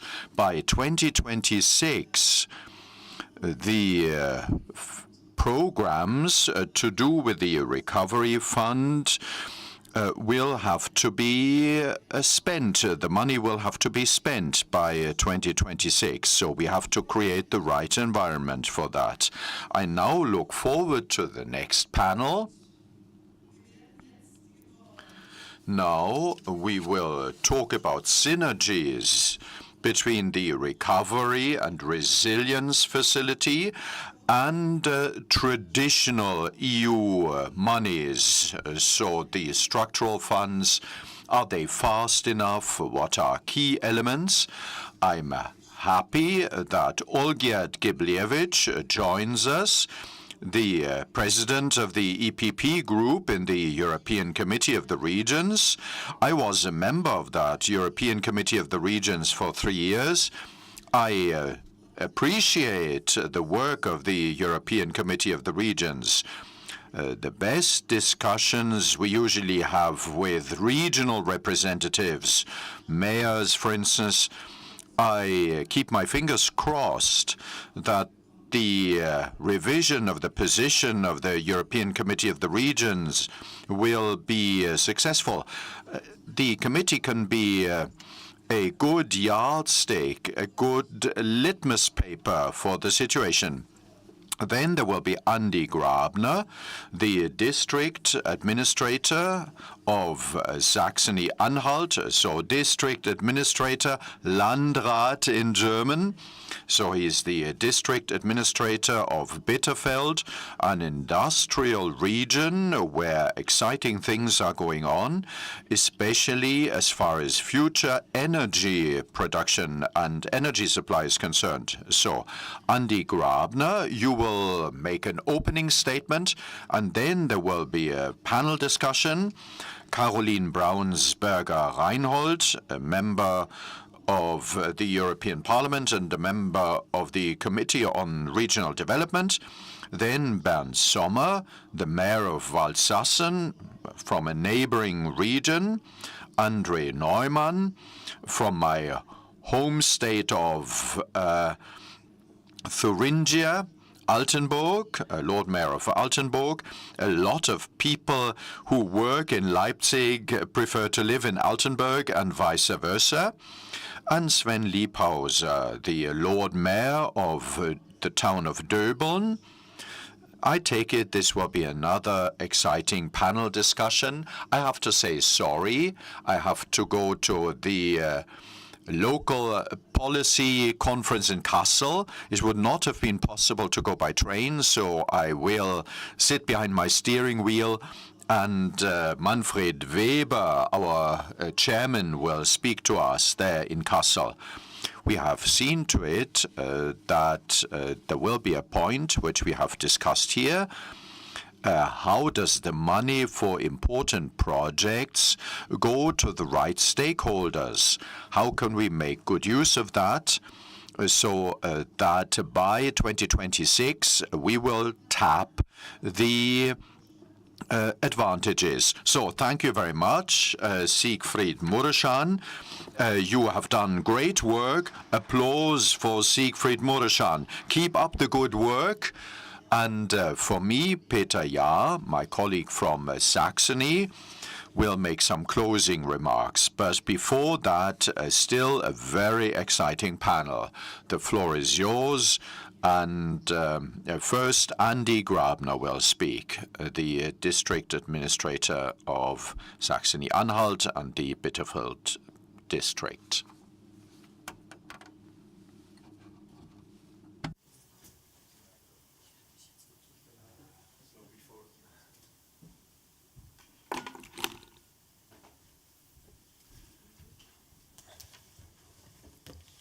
So, dear friends, before we start our panel, as a moderator, I would like to thank you very much for inviting me. But what is more important for me as a president of a Committee of Regions is the fact that European People's Party is the only one European party which really took on board local and regional dimension. I mean, took on board councillors, took on board mayors, took on board regional presidents, which are gathered in European Committee of Regions, and treat us, gathered in the Committee of Regions, as a real tool to work on the ground, to build some kind of bridge between our small cities, our villages, and this Brussels bubble. And I think that it is great value of our party that we are. I remember a few years ago when Manfred Weber was elected as a new president of the EPP, and we had very fruitful discussion. And I said, Manfred, we need all the time to remember that we are not European elite party. We are European People's Party. So we need to all the time be on the ground. And please believe me, only EPP in the European Community of Regions have such a close connection with the political group in European Parliament. The Socialists don't have it. Renew don't have it. Only we establish such a close link. And I think that it will be something what will be great added value ahead of European elections, and we will see in results. But I'm more than convinced that it will be really that our work on the ground in our cities, our villages will actually lead us to great victory in next year.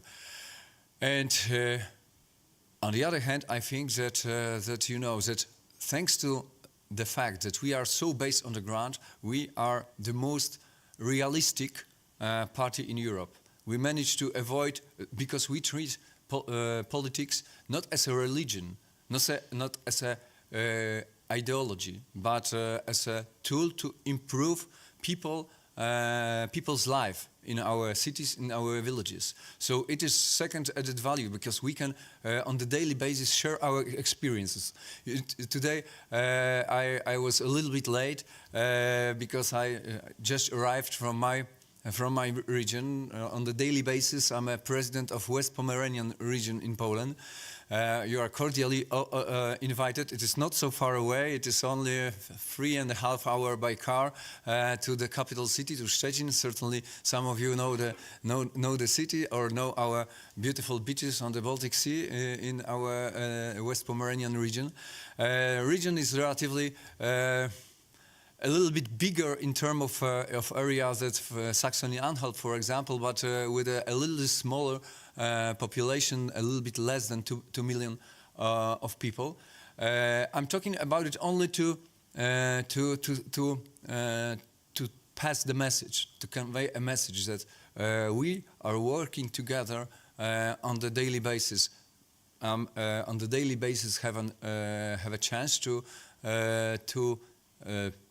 talk to our friends from European Parliament, from the party. What is the problem on the ground? What people are facing on the ground? And I'm more than happy that we managed to develop different formats. Road to Recovery is one of those formats when we can have a good dialogue from the ground to these European challenges. You know, after today's discussion, I can only say the last sentence that we should change the label of our dialogues from Road to Recovery. I think that to big money, big problems right now, because you know, as it was mentioned, we visited the Poland, we visited the Croatia, we visited Slovakia. Right now we are in Germany, and I can say that only in Croatia we have a very good examples. Why? Because Prime Minister Plenković decided to harness people on the ground, to harness people from the cities, from the regions. So I think that we should exchange our experiences, and it will be the case when what we will discuss today. So once again, thank you.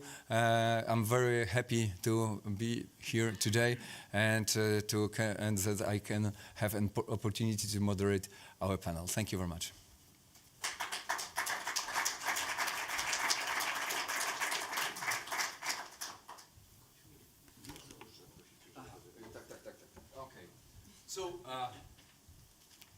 So dear guests, so right now I would like to invite all our panelists. So please, Andy Grabner with an opening speech. Then Caroline Braunsberger Reinholz, our distinguished MP. Bernd Sommer, Mayor, and Lord Mayors Andre Neumann and Sven Liebhauser. Yes, you know, please. I know my German is, you know, very weak. So then Andy, he's not. I think he's stuck in the traffic. Okay. So maybe so we need to start without. So we need to start without opening speech, but I think that some kind of inspiration we have right now after this first panel, and we have some kind of general overview of problems we are facing with this big money, with the governing of this money, and right now we can compare a little bit. It is a very, very difficult topic when we're talking about how to take advantage from the fact that we can actually build an investments, for example, from different fronts, from this traditional one and from this RRF. As I see, right now, the RRF in Germany is facing many problems. My humble opinion is that, unfortunately, it was badly drafted because of this centralized approach in drafting. And you know, it is like just in every investment. When you have something badly drafted, when you are building it, you are facing the many problems. I don't like to mention the Berlin-Brandenburg airport, for example, because I'm using it every time, and I was invited 3 times for a great opening on this investment. So it is all about it. When when something is badly drafted, then it is very difficult to build it. Firstly, I would like to then ask Caroline, what we can do from this European level to have everything drafted better with the people on the ground, and it was mentioned during first panel that there are too many regulations on the European level. You know, I can share my personal experience. I remember that in perspective 2007-2014, somebody counted how many pages the average beneficiary need to read to be ready to use European money, and it was 6,000 pages. And then we started a big debate on the simplification and clarification, and after this big debate, it turned out that that average beneficiary need to read 13,000 of pages. So you know, how we can simplify our life together, because a lot of regulations are in the European Parliament.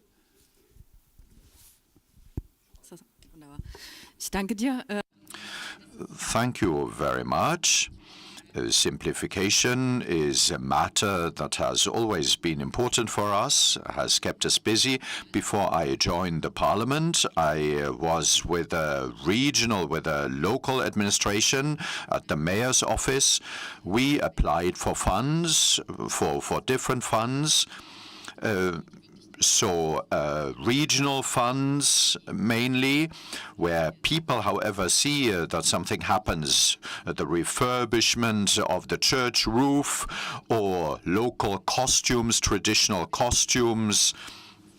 When we have this centralist approach, this is due to the present federal government. They think top-to-bottom approach is best. They want to regulate people's lives, in some cases what people should eat. This is not what we want. Also at a European level, we have the principle of subsidiarity. People on the ground know what they need, how much funds they need. In Germany, there is unfortunately also the phenomenon of overregulation. If we decide something, also application for funds, which is to the tune of 30 pages, which would be already quite comprehensive, our federal government will add another 15 pages. So gilding the lily, and Saxony-Anhalt adds another 15 pages. And then 30 pages will have turned into 60 pages of the application form. And in the end, nobody will understand that anymore.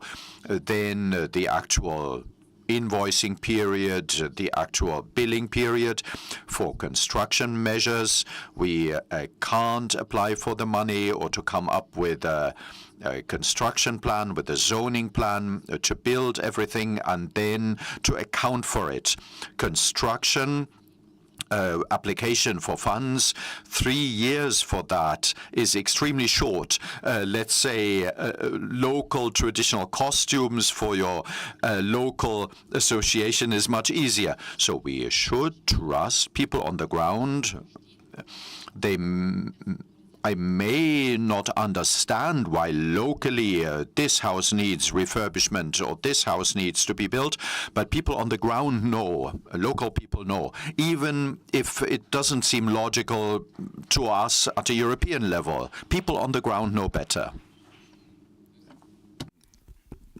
I fully agree, and I have such a feeling that we all the time we agree each other, but finally, there are somebody who want to regulate everything, so I hope that we, as a driving political force, we need to really exert our pressure, especially on the European Commission, but also on the national governments, also on the regional governments, to simplify our life. But I mentioned that.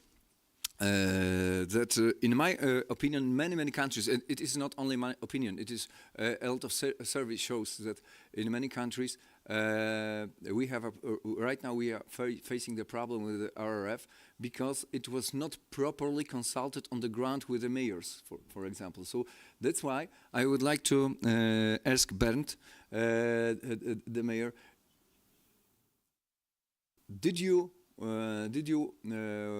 were consulted, well consulted? And it is my first question. And second is a question, because it is quite interesting for me, because my region is a bordering region with two German lands, with Mecklenburg-Vorpommern and Brandenburg. So I know perfectly the problems in the bordering regions and in the bordering cities. What your city, as a bordering city, challenges are facing right now, and what could be solved thanks to RRF money?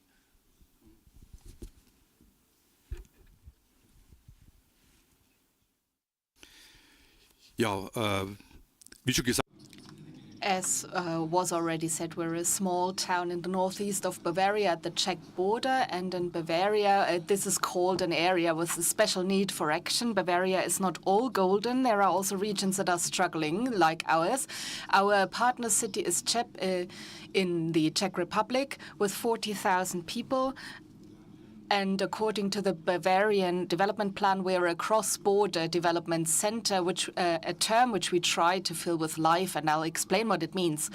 I refer to these small towns, of which there are many, as the hinges of Europe, because that is where people live together, where people exchange opinions. There are the problems: education, transport, healthcare. These are the problems that we're trying to solve, and we know where the problems are. So it's a living lab, but we don't have enough opportunities to really roll this out. Why is that so? Well, you asked whether we are involved. We are involved. I only just received a questionnaire about cohesion policy, 22 questions. I would like to give a statement on this. And perhaps it's due to my education. I don't understand the question. It's such a typical European speak. And even though the questions are in Germany, I would need a translator to understand what I'm expected to say here. I would really need someone to talk to me, to explain to me these questions. And then I would be able to give answers. And I think many mayors of small towns feel the same. In our everyday work, there are lots of projects, for example, in the area of education. Education is the responsibility of the federal states in Germany. Healthcare as well. Sanka from the Czech Republic goes to the border, where an ambulance from the Czech Republic goes to the German border, and the patient has to be reloaded to a German ambulance to be transported to the hospital. Czech colleagues have certified railway up to the German borders, and then the railway ends at the German borders, and the transport has to be moved to the road. So these are the issues that we're dealing with. We have ideas, and that is why I'm very pleased to hear that there's money available, which Germany is not calling. I would be prepared to roll this out, and thank you also for this conference. Conferences like this would be needed for small mayors on the ground in our language so we can understand what it's about. And then we need a translator who helps us formulate applications to find the right European lingo so we can unleash the funds to realize the positive effects that we could realize. And I think that is the insight that I've gleaned today. Money is available. We just have to find a way to tap into it. And I think it's great we have conferences like these. And I just asked a partner earlier whether he knew more about these European applications, and he said he didn't. So we need conferences like this in the regions so people on the ground can tailor our projects to the European lingo so that we can tap into the funds. And the Czech counterpart in our regions is Karlovy Vary, Carlsbad. And through Carlsbad, we now have contacts to Saxony. So we are not able to establish this connection to Saxony within Germany. We have to go via Carlsbad in the Czech Republic to establish a connection like that. And I think we need more of this. Much, and right now we are moving to Thuringia, to Altenburg, and I would like to ask Lord Mayor Andre, were you consulted during drafting the RRF? And maybe I would like to ask you about what are expectations of your entrepreneurs, because in this huge package of money, there are money for business as well, for small and medium entrepreneurs. I was told that in your city you have a lot of food, a lot of company from food manufacturer sector. So, what they expecting? Did they receive any money from RRF? And what can you do to boost your local economy?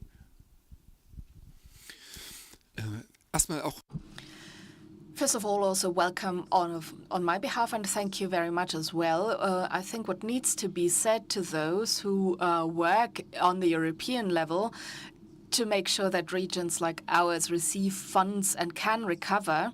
I just want to say I was 12 years old in 1990 when the reunification happened, and the way our region developed until today, thanks to German funding, European funding, that's incredible. And I don't think we always really appreciate it. We take it for granted, we criticize it, we always know how it could be done better. But I really think it's worth recognizing what Europe has done here. I'm a European, and I'm sad about the way Europe is seen in the society. I'm sure that also has to do with communication, with red tape. But first of all, I would like to say thank you, and I would like to call on everybody to carry forward the European ideas in all areas where we work. And as Altenburg, as region of Altenburg, I think we're also a region with need for action, with room for improvement. And it's very interesting to hear this perspective from Waldsassen. Our entrepreneurs are disappointed. They're globally disappointed with everything that's going on in the world. We have entrepreneurs who are suffering from the sanctions that are going on, even though I support German sanctions, but they are difficult to handle for some of our companies. There's a lot of red tape attached to funding, especially for medium-sized companies. And we all know about the shortage of labor. These companies don't have huge administrative departments to write applications to avoid mistakes that happen in these application processes, which lead to funding being rejected. That's another important and difficult topic for our entrepreneurs. And they are disillusioned, and they want Europe to be more clear in this area. We also have a lot of issues around own funding. I'll take the example from a different funding pot. Saxony-Anhalt, and Thuringia get a lot of funding for lignite, and we want to develop an industrial estate or an industrial area between Altenburg and Leipzig, which will cost 50 millions.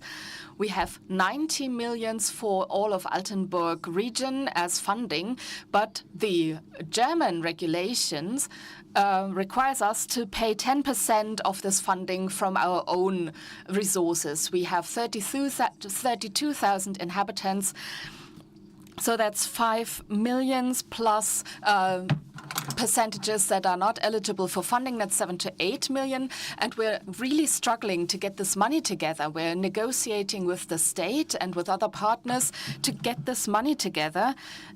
So, and the question is whether this steering tool of own funding is useful when it comes to avoiding mistakes being made or unnecessary projects being launched. And I think it makes sense to think about how a direction for funding can be set, but freedom has to be given to the local authorities to give them room for action and room for maneuver.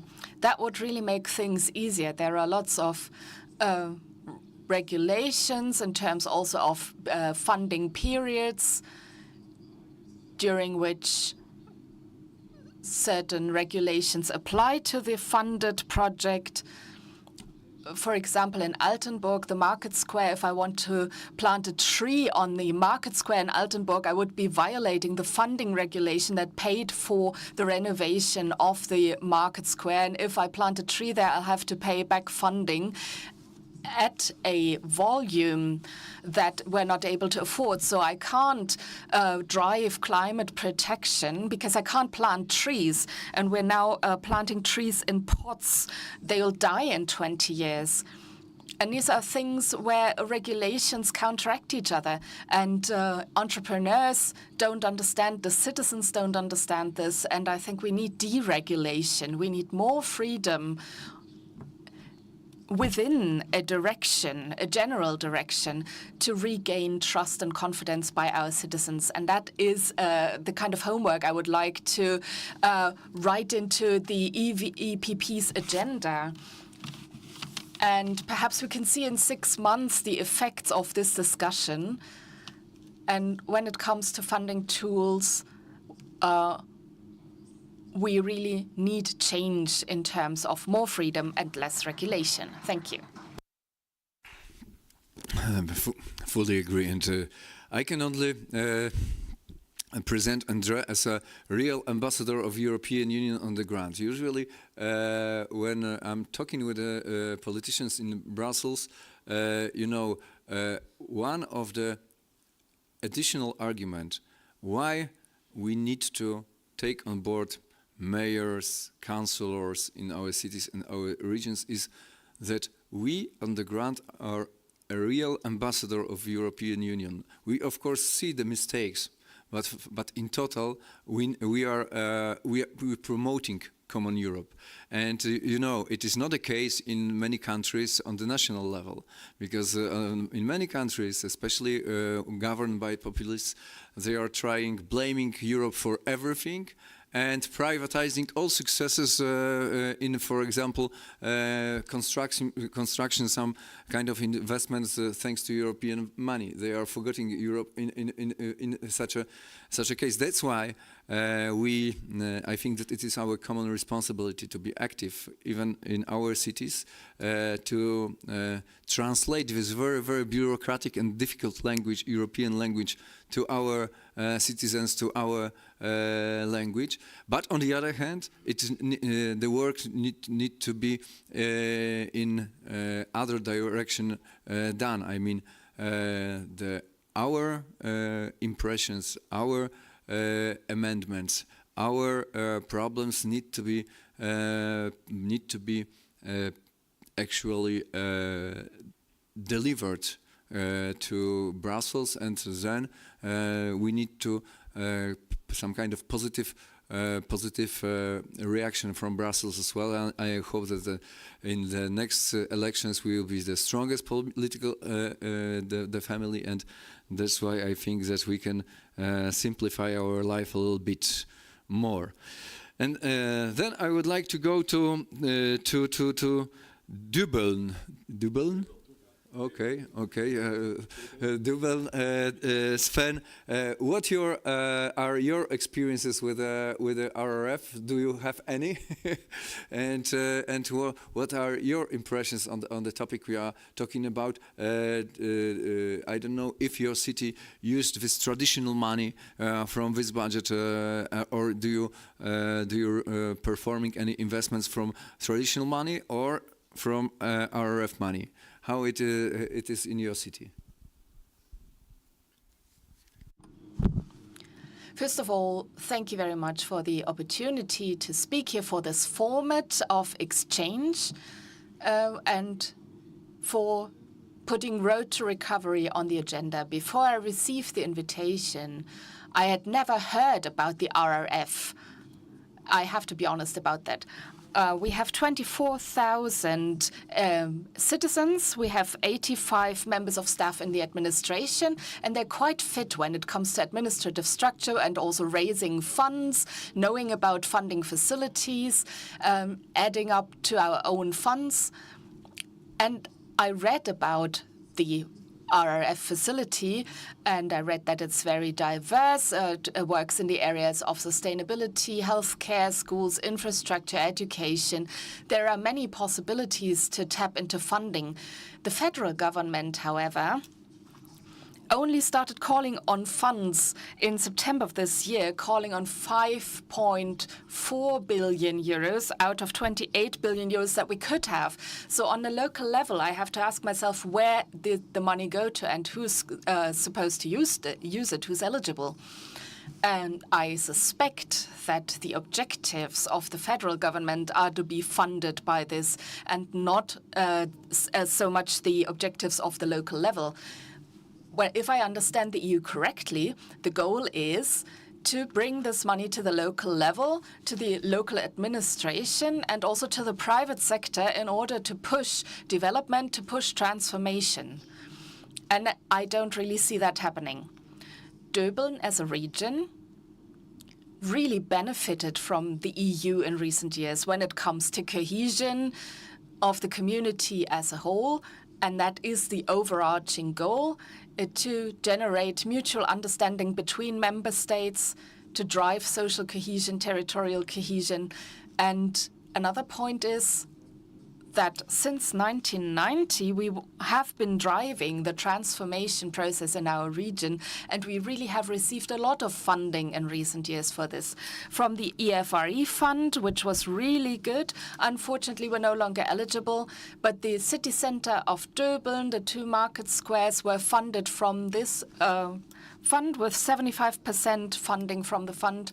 Unfortunately, we also suffered from the millennial flood in Döbeln, where EFRE helped mitigate the consequences and helped us to rebuild a sustainable flood protection system to remedy the damage, 3 million euros damage to our theatre, and we received 75% funding to remedy the damage. So these are one-off projects where citizens are taken on board and where they can see that there's a real benefit to being in the EU. Saxony is a net beneficiary of the EU. Germany is a net supporter of the EU, but Saxony is a net beneficiary since 1990. And I see the opportunity in this new program to take along our citizens, our businesses with their good ideas, and to generate funding programs, to generate investments in sustainable projects on the ground.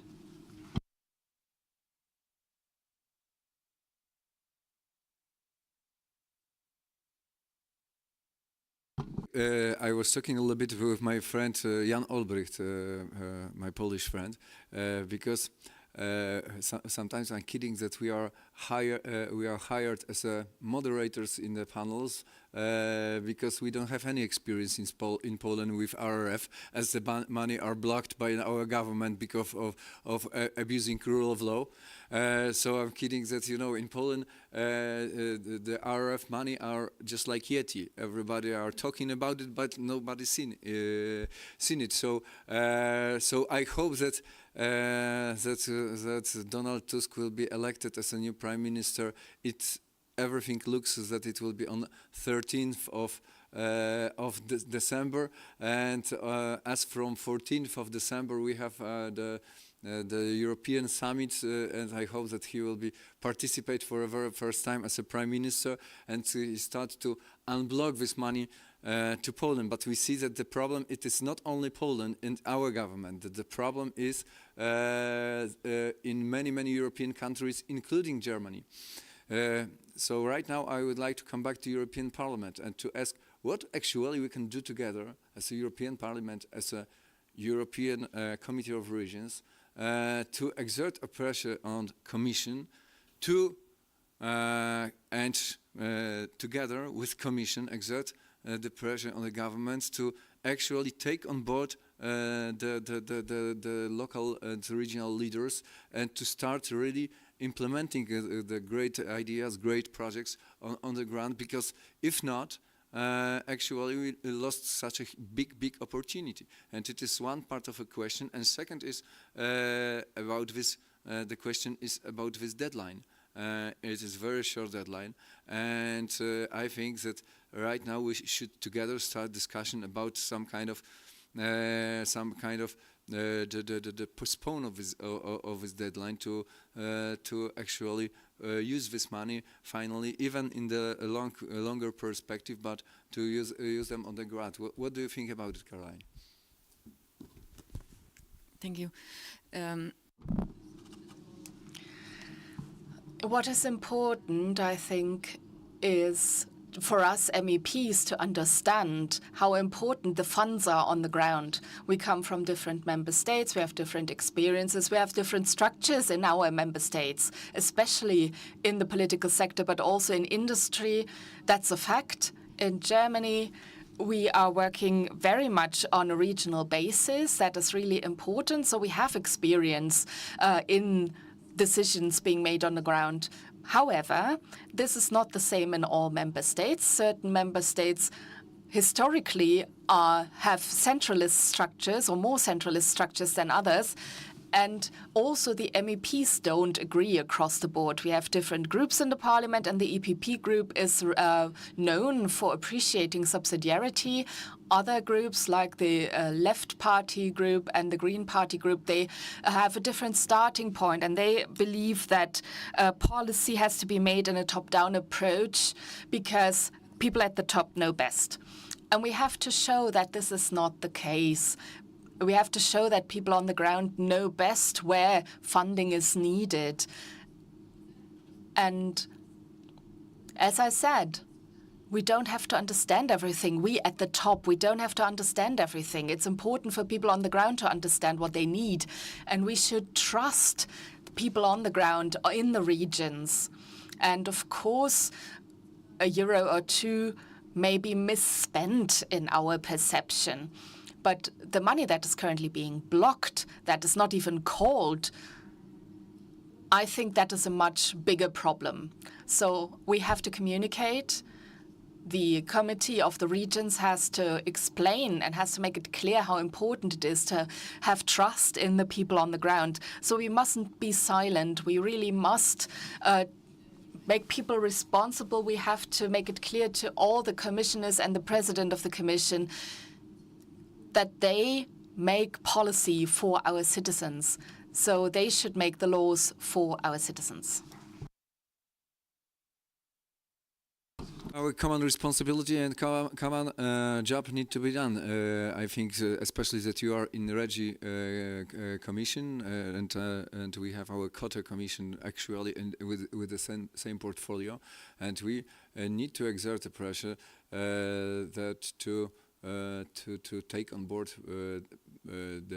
our local and regional level during implementation phase, because during first round I asked mainly about drafting, and we know that during drafting everything was very centralized, not only in Germany, but for example I can share my experiences from Poland. Our government, with a very central approach, as you surely know, firstly wanted to be very open to the local and regional leaders. I think that it was they wanted to pretend and a little bit that they are so open. They ask us, what you would like to do? Please send us your ideas. We, with really big hope, sent every our ideas. They packed it in some box, I think, and put it in some corner. And after 3 months, they announced the plan, who have had nothing in common with our ideas. So it was, but formally they explained in the Brussels that, look, people were consulted, but it had nothing in common with reality. So right now, I think that it is our common responsibility to exert a pressure on the national level to take on board during implementation phase our cities and our regions. And once again, I would like to go back to Band and to this very special city, very special place. You know, I feel I can tell you only that in my region we have the same problems on the side with the ambulances from the Germany and Polish side. We are on the one hand we are very connected. But on the other hand, there are millions of bureaucratic barriers, and thanks to this money, we could improve our life. And to what especially, for example, that there are big money to the healthcare system.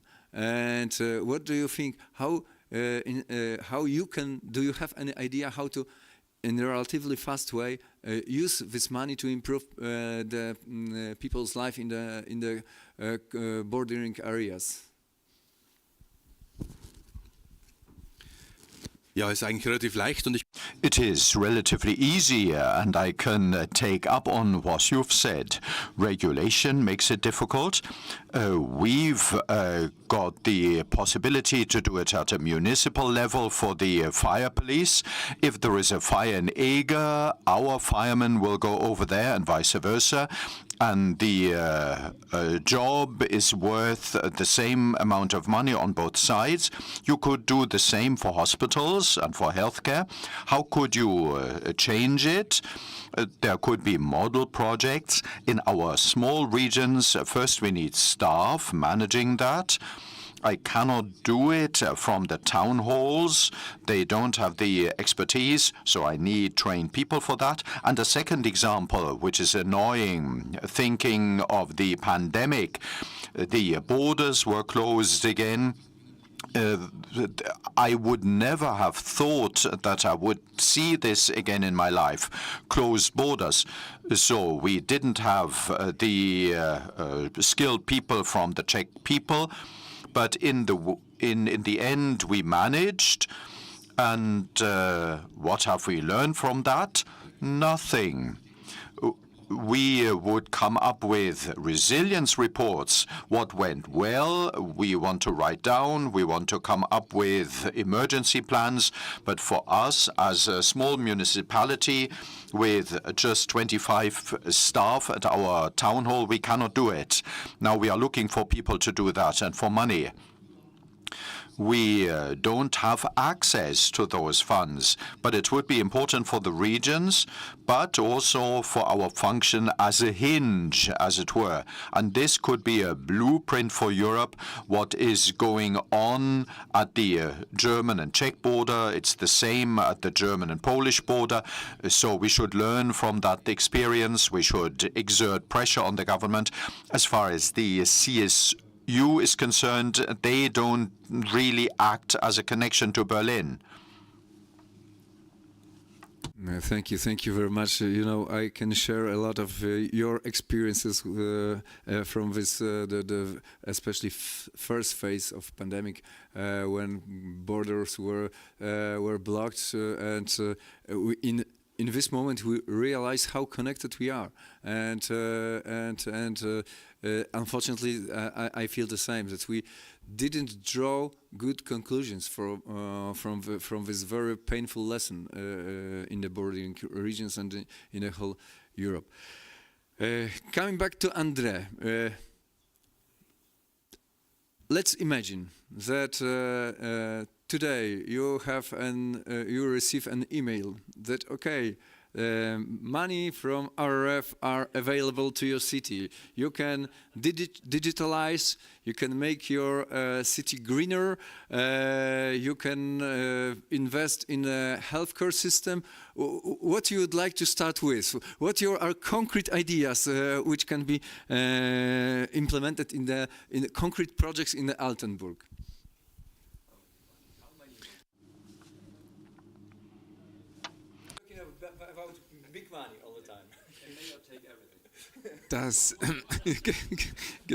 Das Thema.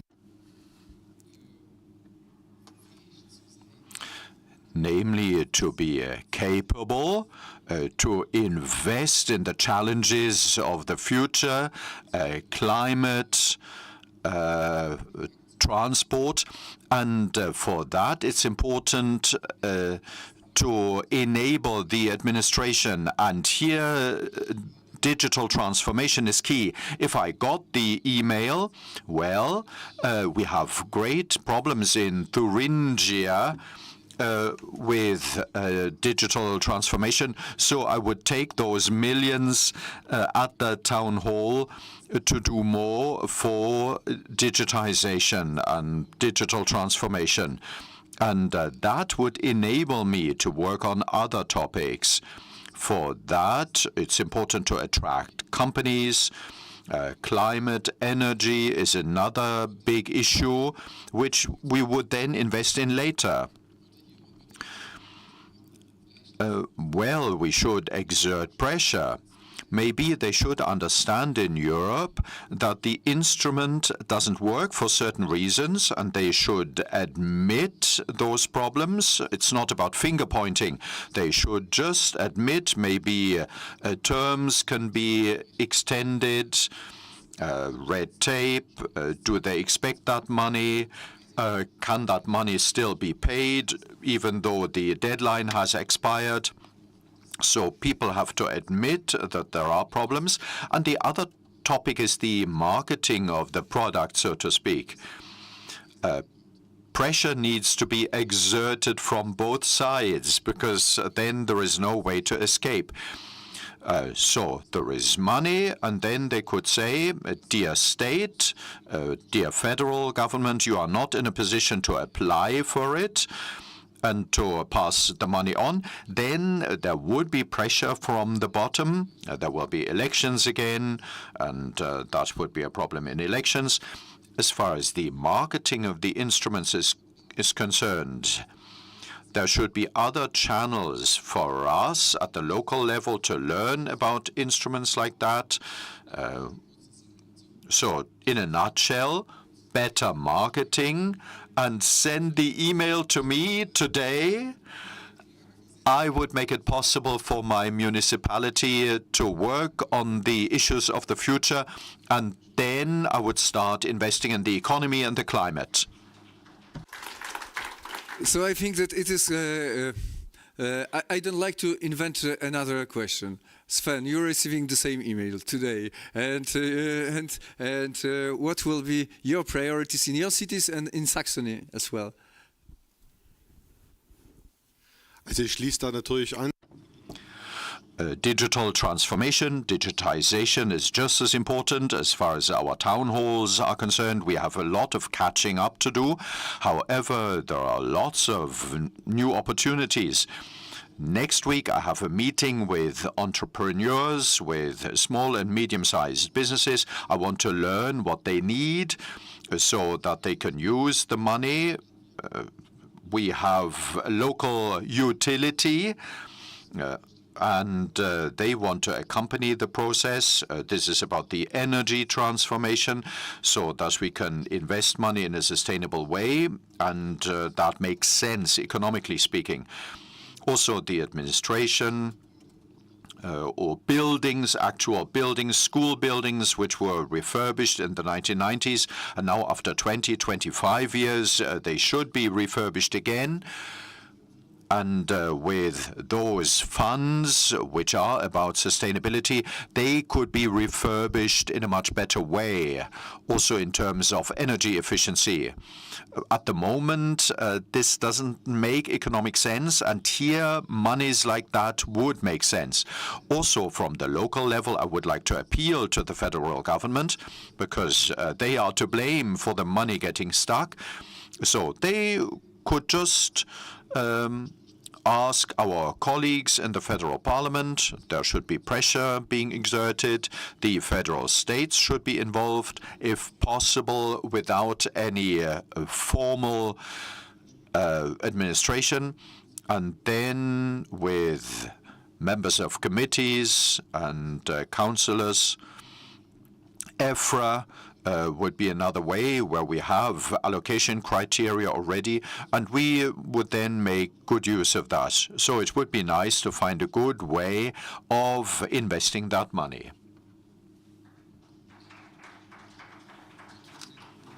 Sven, right now I'd like to ask you if you would like to, if you have any question to our speakers before we conclude. There is one question, okay, and second. Which mayor wouldn't like that email, was the remark from the audience. I'm Tobias Linnemann. Hello. At the Secretariat of the EPP, I'm responsible for the plenary. And so this, I'm a classical representative of the Brussels bubble, as it were. I'm a rural guy as well. I come from the countryside, and it disturbs me to see what is going on here. When the Recovery and Resilience Facility was discussed, they knew the rural areas would need to be included. I've just read Mr. Jonkman's report, but apparently not even 10% of the money would be spent in rural areas. And my remark is the following. In an earlier life, I was with the parliamentary administration, and I worked together, try to strengthen the cooperation with the European Committee of the Regions. And you've got surveying tools. You have polls and surveys where simple questions can be asked.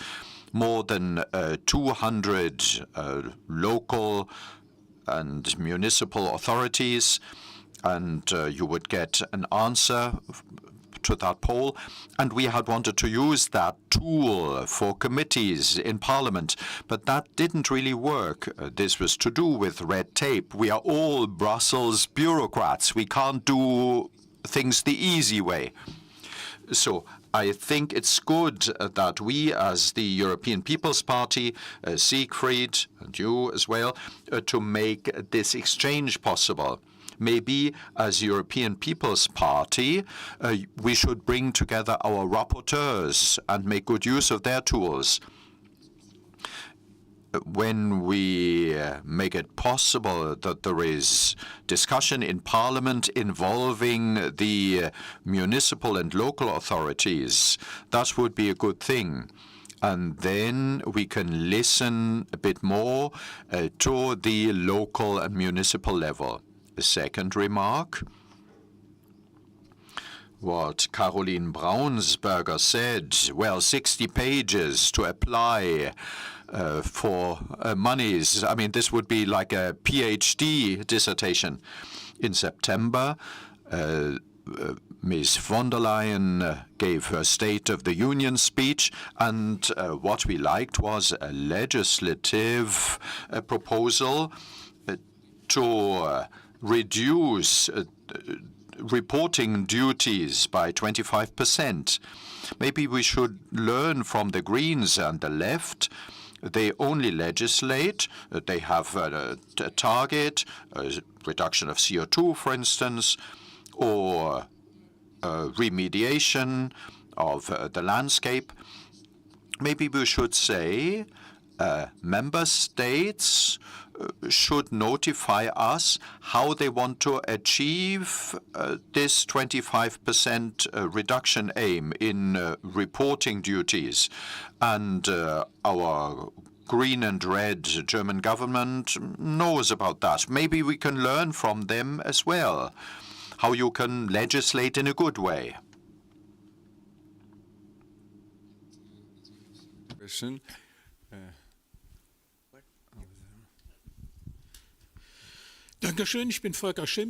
I'm Volker Schimpf from Leipzig, so you could call me an elder statesman, because a quarter century ago I was an active politician, Saxon State Parliament, a Committee of the Regions, and I was a city councillor.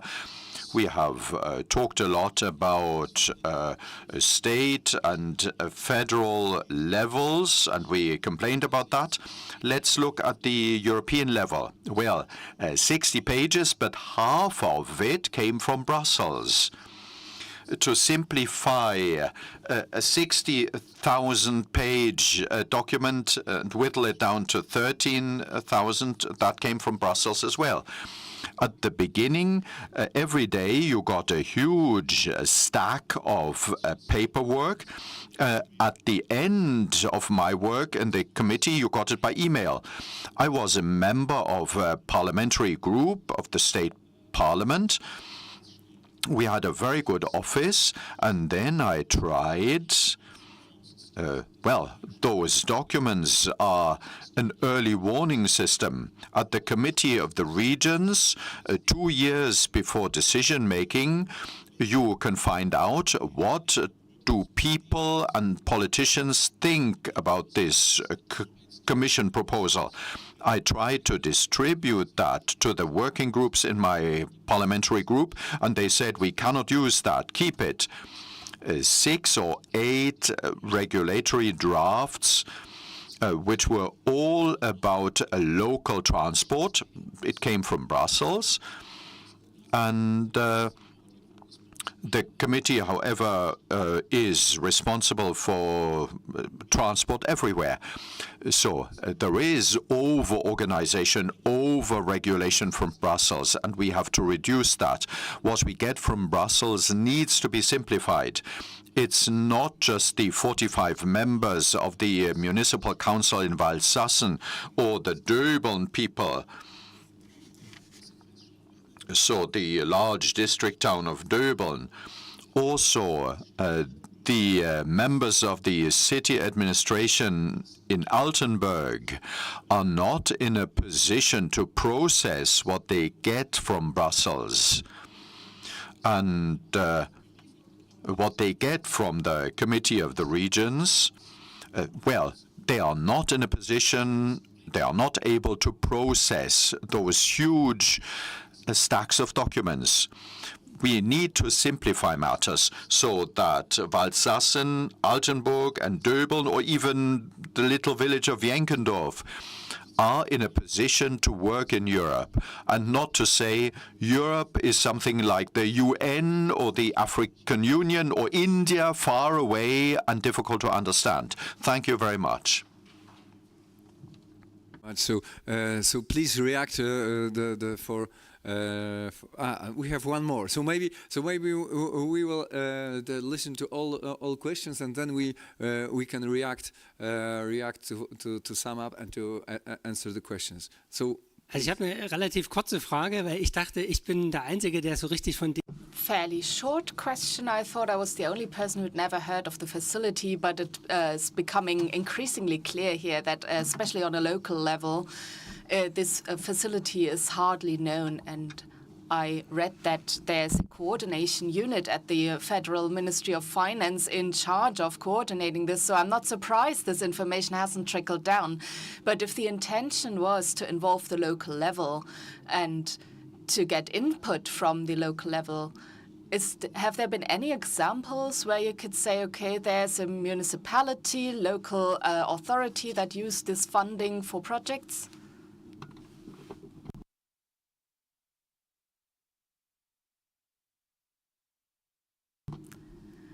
Thank you. I'll try to put it in a nutshell. I'm not sure if there's any individual local authority that has implemented projects with the help of this funding. I would have to look this up, and the problem is that this is all getting stuck on the government level. The facility is reviewed down to the level of the national government.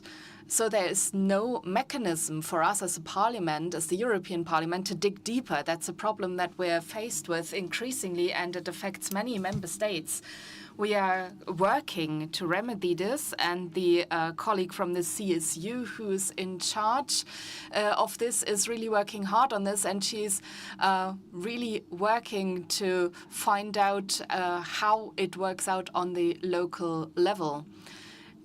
Answering the question regarding the regulation, I absolutely agree. And the challenge is that the Commission is drowning us with draft legislation, regulation, etc. We're going under in the Parliament, and our challenge is that we have to stay up to date and that we have to keep on track with all the things that are being drafted and planned. And we, as the European Parliament, we don't draft laws. It all comes from the Commission. The Parliament, as such, doesn't have the right to take the legislative initiative. What we can do is to look at draft laws and say, okay, we can push this forward. We can try and find compromise. The EPP group is the largest group with 196 members, but overall there are 705 seats, so we don't have the absolute majority. So we always have to find compromises with the other groups. The Commission, as I said, is swamping us with regulation and drafts and proposals. We would prefer for this to calm down so that we have a chance to work through everything. And the challenge for us is if we refuse something or if we find a compromise, the challenge for us is that the left and green parties try to circumvent our efforts. We have that with the nature restoration law. And in parallel to the pesticide law, there was another effort going on which we were able to prevent, and the Green Party countervened itself, and the parliament was able to get as many useful projects in, and the Green Party ended up voting against its own draft. So it wasn't us who refused the regulation on pesticides and plant protection. It was the Greens. So we're doing our best. We're working on this. But it would be great if we had the chance and the time to really dig deep into all the proposals that we receive, and not to have to rely on our colleagues to make sure we don't overlook a relative clause and find 2 years later that the federal government interprets a draft proposal in a different way than we do. So we also have to rely on the feedback we get from Germany. Fortunately, that is working well. Unfortunately, it's coming a bit late, and if 2 hours before the final vote I get information from Germany that the proposal counteracts the federal government's projects, then we don't have a chance to vote against the proposal at such short notice. So I'm hoping that the technical associations will bring things to our awareness about relative clauses in Article 573 of some proposal, that this is problematic and that we should focus on this particular point. So that's cooperation and communication that we need to make things work. Going back to the question whether there are projects on a local level that have been implemented, I would stick my head out and say I don't think so, for the one reason that the federal government only in September this year called 5.4 billion euro out of the pot of 28 billion euros. The EU has 2 months to review this application and to decide on whether or not the money will be dispersed. So that's quite a short period. But I don't think that this money has actually trickled down to the local level. And I think that the energy policy goals of the federal government will be funded from this pot, and we on a local level won't receive any of this money. So again, I appeal to all of you to use all your channels, and that's why I also think this is a great format to spread the word and to spread it to the local authorities who know where their problems are and where investments are needed. Mr. Schimpf, I'm grateful to you for raising this point. The fact that formalities on the EU level, we need support for this. But I also have to speak out on behalf of the EU. We also have to do our homework in Germany and in Saxony. And I have a good example for this. We have the goal to dedicate 2% of our surface area for wind parks until 2030-32. That's quite ambitious. But that aside, Saxony added on to this and said 2% to 32. We want to have it implemented by 2028. But of course, that leads to uncertainty. And it also leads to lack of planning certainty. And it creates pressure without offering any solutions. The solutions then have to be found on the ground in Saxony and Bavaria. And that's not the best way forward.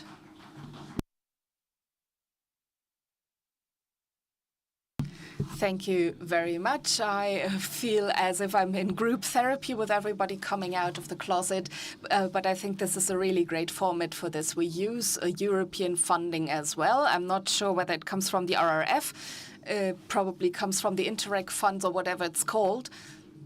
Mr. Schimpf, I just want to say, in Germany, we have a children's program where a mouse explains things in the world, and including European election laws, and the way it's explained there, adults can also understand it. And complex facts can be explained in simple terms. For example, the land acquisition tax in Bavaria. When I filled in the form, I didn't know what to put in there, because 120% of cases are covered by one form. And then my daughter said there probably is a YouTube tutorial about this, and actually there was. And someone in the tutorial explained the 80% of the most common cases of land acquisition tax, and I happen to be a normal case, and within 15 minutes I knew where to tick the box on the form. And I think the same should be true for EU application forms. Just give me a person who gives me a 15-minute YouTube tutorial to explain how to fill in the form, and if I don't fall within the normal cases covered by the form, then I should be able to call a specialist. And I love these children's programs where they manage to explain complex facts in simple terms. Just briefly, a question. High probability, no. And I would like to thank you for naming Altenburg as the residential city.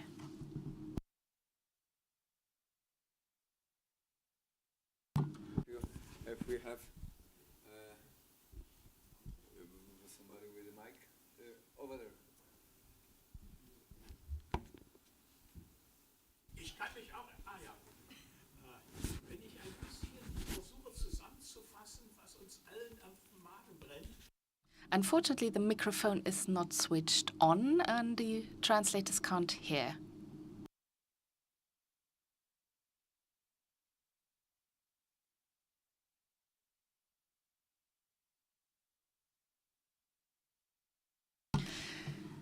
I think what we're all troubled by is the fact that information doesn't trickle down to local authorities, and of course the funding also doesn't trickle down, because the federal government wants to use this funding to pay off its own deficits. Ms. Braunberger-Reinhold and Mr. Representative of Western Pomerania, is it possible to design regulations for this facility in a way that allows local authorities, cities, councils, to apply directly to Brussels without taking a detour through the institutions? Is that not possible? No, that's not possible, and that is also not foreseen. It's not foreseen for funding to be applied for directly, because the EU receives its funding from the member states, and the funds are also paid out by the member states. The facility is already adopted, and so the regulations are also adopted. We need legal certainties on the basis of the regulations that have now been adopted. So in theory, everything's possible, but if we look at it realistically, that's a bit too late. Indeed. So few conclusions. First, if we want to be successful in implementation, we need to exert a pressure. European Parliament, European Committee of Regions, and Commission on the governments to take on board local and regional level. It is key to success. It is our job need to be done actually exactly right now as an EPP. We need to do it. Second, it is appeal to make our life easier, not harder, easier. So the regulations and simplifications are really necessary, because actually it is some kind of, we are talking about some kind of trust. That we as a EPP, as a party which is built on the ground, we trust each other, and we need to convey this message to all European institutions. Trust in the people, trust us. And it is second message. And third is this, I would like to thanks for a question regarding our cooperation between European Parliament and the European Committee of Regions. Once again, I would like to repeat, I'm very proud that EPP family, EPP party, is first and the only one European party who treat local and regional level, councillors, mayors gathered in European Committee of Regions seriously. And please believe me, it was something amazing that a few years ago we are able finally to convince our new president, Manfred Weber, to take us seriously on board. I'm very proud that I can represent the Committee of Regions. It means all councillors or mayors from whole Europe, from EPP family, as a part of presidency of our party. And we are talking on a daily basis on the matters we are talking usually. I'm more than happy that Manfred decided to appoint Siegfried Mureschan, vice president of our party, to be our ambassador. And I would like to personally, Siegfried, thank you very much, because this format, Road to Recovery, it is one of the formats we are cooperating on a daily basis, not only in Brussels, but we decided to be on the ground, to visit country by country together, European level and local level, to meet and to discuss each other. It is huge added value, and I can only assure you that that after our victory in the next year in our European elections, we need to be all very supportive in our cities, in our villages to do it, because we have more ideas how can we develop the different formats. We would like to go to our villages, to our cities, to visit projects on the ground.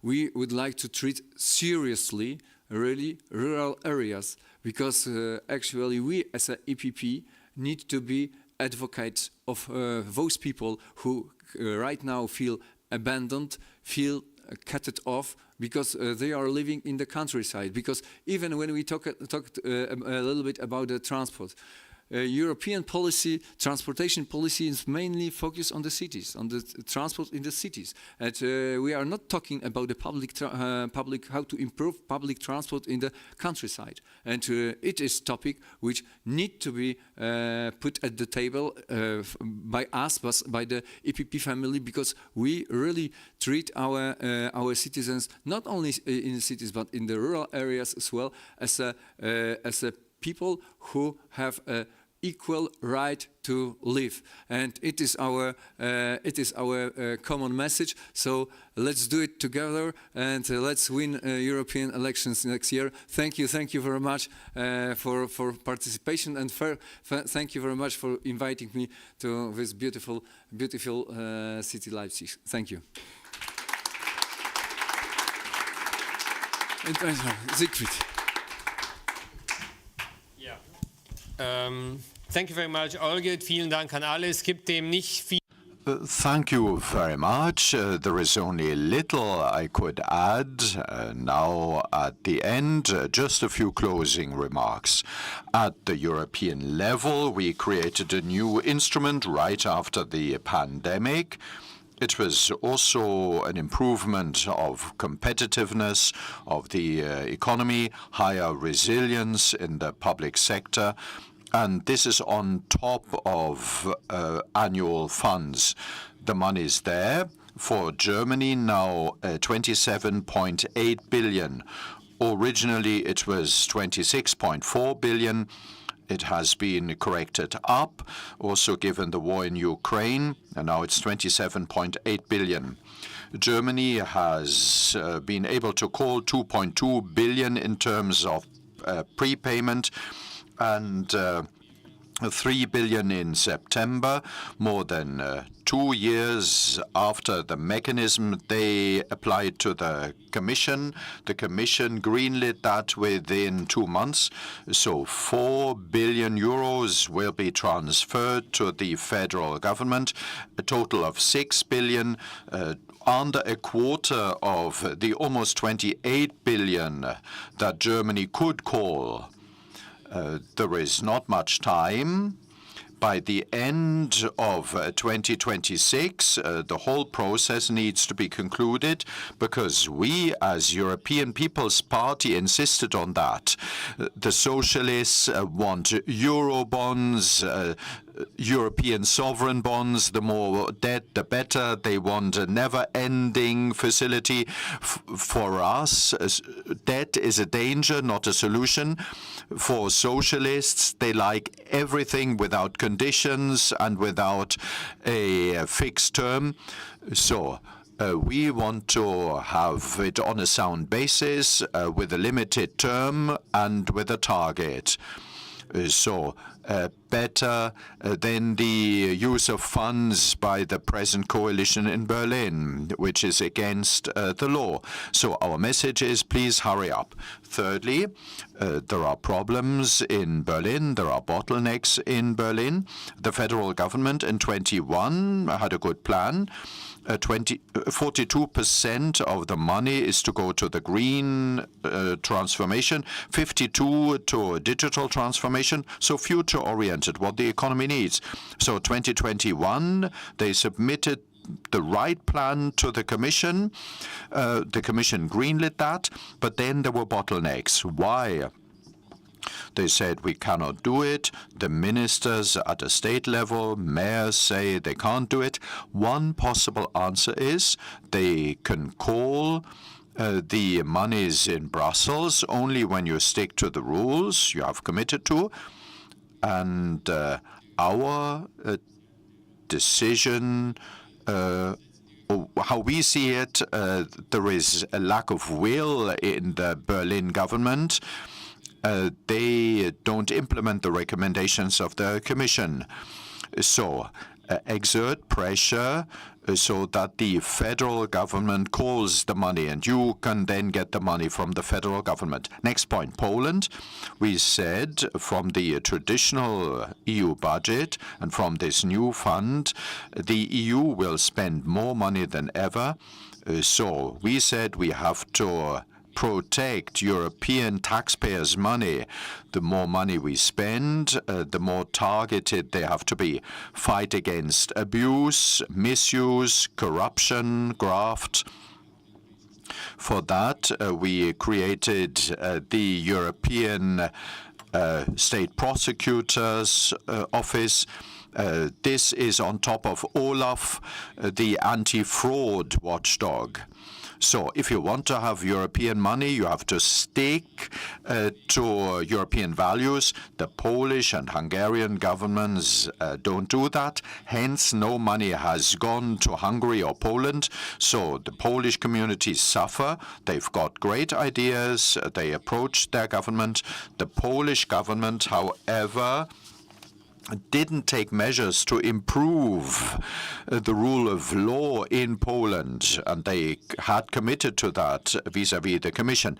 Hence, no money has gone to Poland as yet, but we are sure that with the new government, Donald Tusk, in less than 4 weeks, will be a Polish state premier, and so money will go to Poland as well. So we have to prepare for that in the eastern German states. So far, in Poland, they said, we've got ideas we can build, but we've got problems with the rule of law. So come up with new projects or use the instrument to finance existing projects. What I want to say is it will happen in Poland. I would like to encourage you to come up with cross-border projects with Poland. Now, involvement of the local level. You asked what is going on in other countries. When we were in Slovakia or in Croatia, when we look at the Greek program, we can tell that the local level is strongly involved. There is best practice. There are countries where it happens.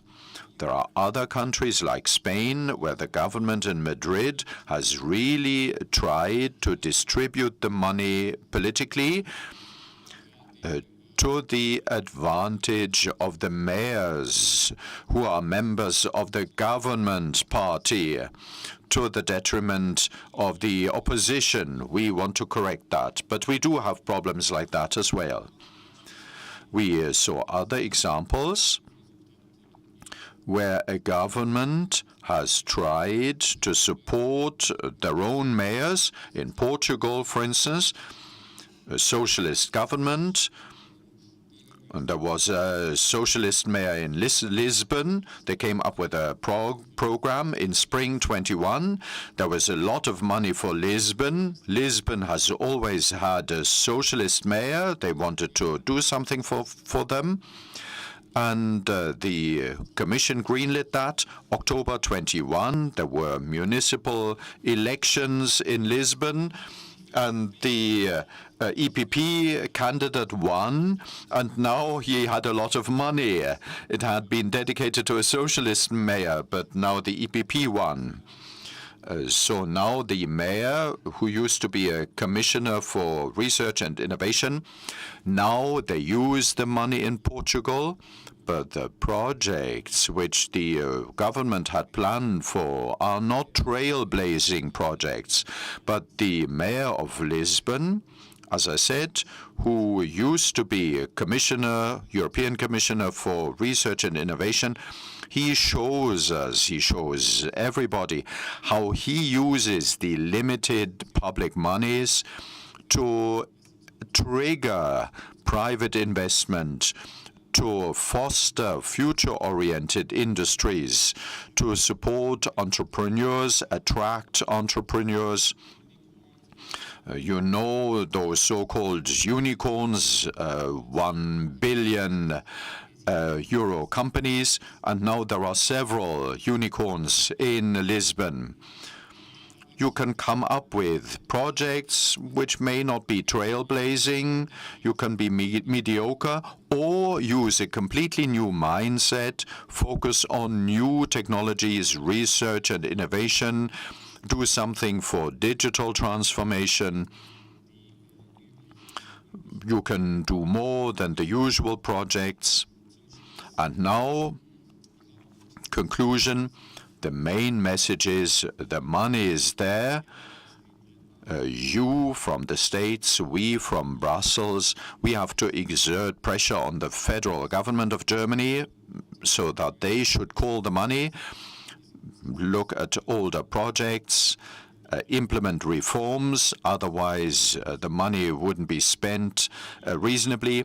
We should invest in future projects, and we should think in a cross-border way with a view towards Poland and the new government there. Thank you very much for having turned up. Thank you very much for your participation. At the EPP, farmers always have the last word. Hence, Peter Jahr will conclude.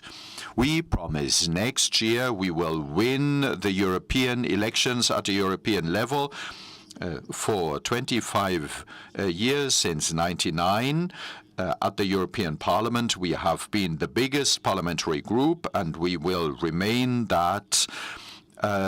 After the next elections, we will be in charge of the European Commission, and at a European level, we will do what we represent. In favor of Europe, we want to bundle pro-European forces to take on responsibility. If at a national level, it didn't go so well, like over the last couple of years, the regional, local level was always our savior.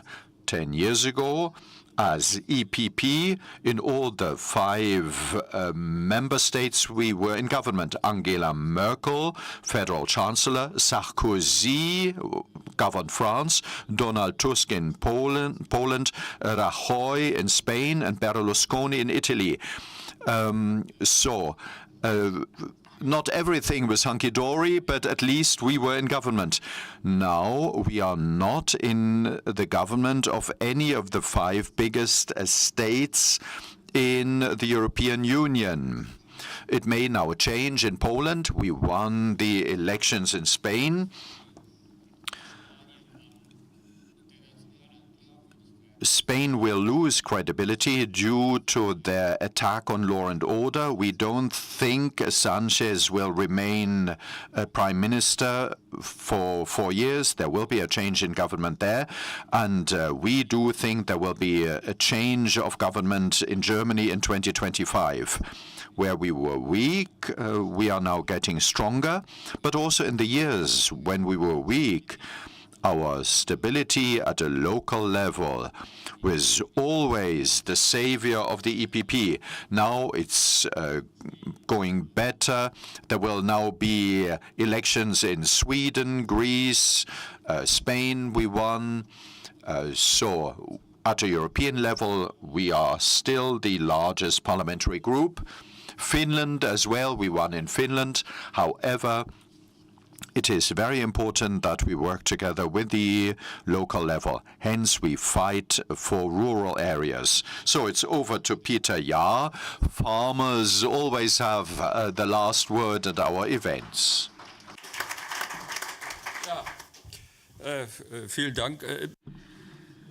Thank you very much. And there's some truth to what you said. We are a farmers' party, and if the farmers appear in a closed front, they usually make the president flinch. So there's some truth in your analysis. I just have a few remarks to wrap the session up. Was this format right or not? Well, I would say it was right and it was important, and I think we all take something away from this, and that's why it was good to have the conference. And that is why I would like to thank those who had the idea of having this conference and to those who made it happen. Everything that works well are things that we don't think about, and there's a lot of men and women power behind them. So thank you very much to the organizers. Second point, we will ask questions. All of us on the level where we are working, we will ask, where is the money that Germany is entitled to and where is it supposed to go to? Because I could state that Germany has not fulfilled the political philosophy of the road to recovery and the recovery facility. It was supposed to be a short-term boost to local communities. And in Germany, all local communities just have to apply for 2 million and then the money would be spent. So why were you not asked? Well, perhaps people are afraid of your ideas and there's a certain distrust vis-à-vis the local communities. So we will ask the uncomfortable questions. And I also wanted to say this. We also see our own responsibility, red tape on an EU level, and I just want to say something that has been forgotten so far. Our group launched a political initiative, a legislative moratorium. We asked the Commission and we offered proposals for laws that are in the pipeline, laws that can be done without, at least for a while. Unfortunately, the Commission has not given any feedback. The Commission is currently on the legislative sales period. They're just getting everything out that they've got on the desk at the moment. And in our electoral campaign, we will raise attention to our moratorium for dispensable law. Barroso said 1 in, 1 out, and he said as president of the Commission, he committed to reducing red tape for every new law that came out. And we need an initiative like this again, otherwise we'll drown in our own bureaucracy. And last point that was also raised by the mayors regarding direct application for funding in Brussels, skipping all the levels in between. I used to be against this approach, and why is that so? Well, in agriculture, there are 2 programs where we can do it straight away. That is school milk and school veg programs. But these programs are also very bureaucratic. So, Siegfried, perhaps that's something worth thinking about. An application should only be 2 pages, not 60 or 60,000. So if we can develop a funding application for mayors that they can understand and that they're capable of filling in Brussels, then we should think about why we can't have a direct route of application for mayors. So thank you very much again. And that's the last thing I wanted to say. I hope the mayors will spread the word for this format, and they will also spread the word about the EU and Brussels, the EU elections, and make people actually take part and go to the elections. In Germany, it will be 16-year-olds who will be able to vote for the first time, and many of them don't even know about that. So that's also a call out to schools to educate their students about the fact that they're actually eligible to go and vote. I would now like to thank you all for this very detailed discussions that is also being streamed. So spread the word about the good things, keep the bad things close to your heart. But what is most important, and I nearly forgot, we have lunch set up in the restaurant on the first floor, and you're all invited to join us. First floor in the restaurant. And that is the last I have to say at this event. Thank you very much for coming.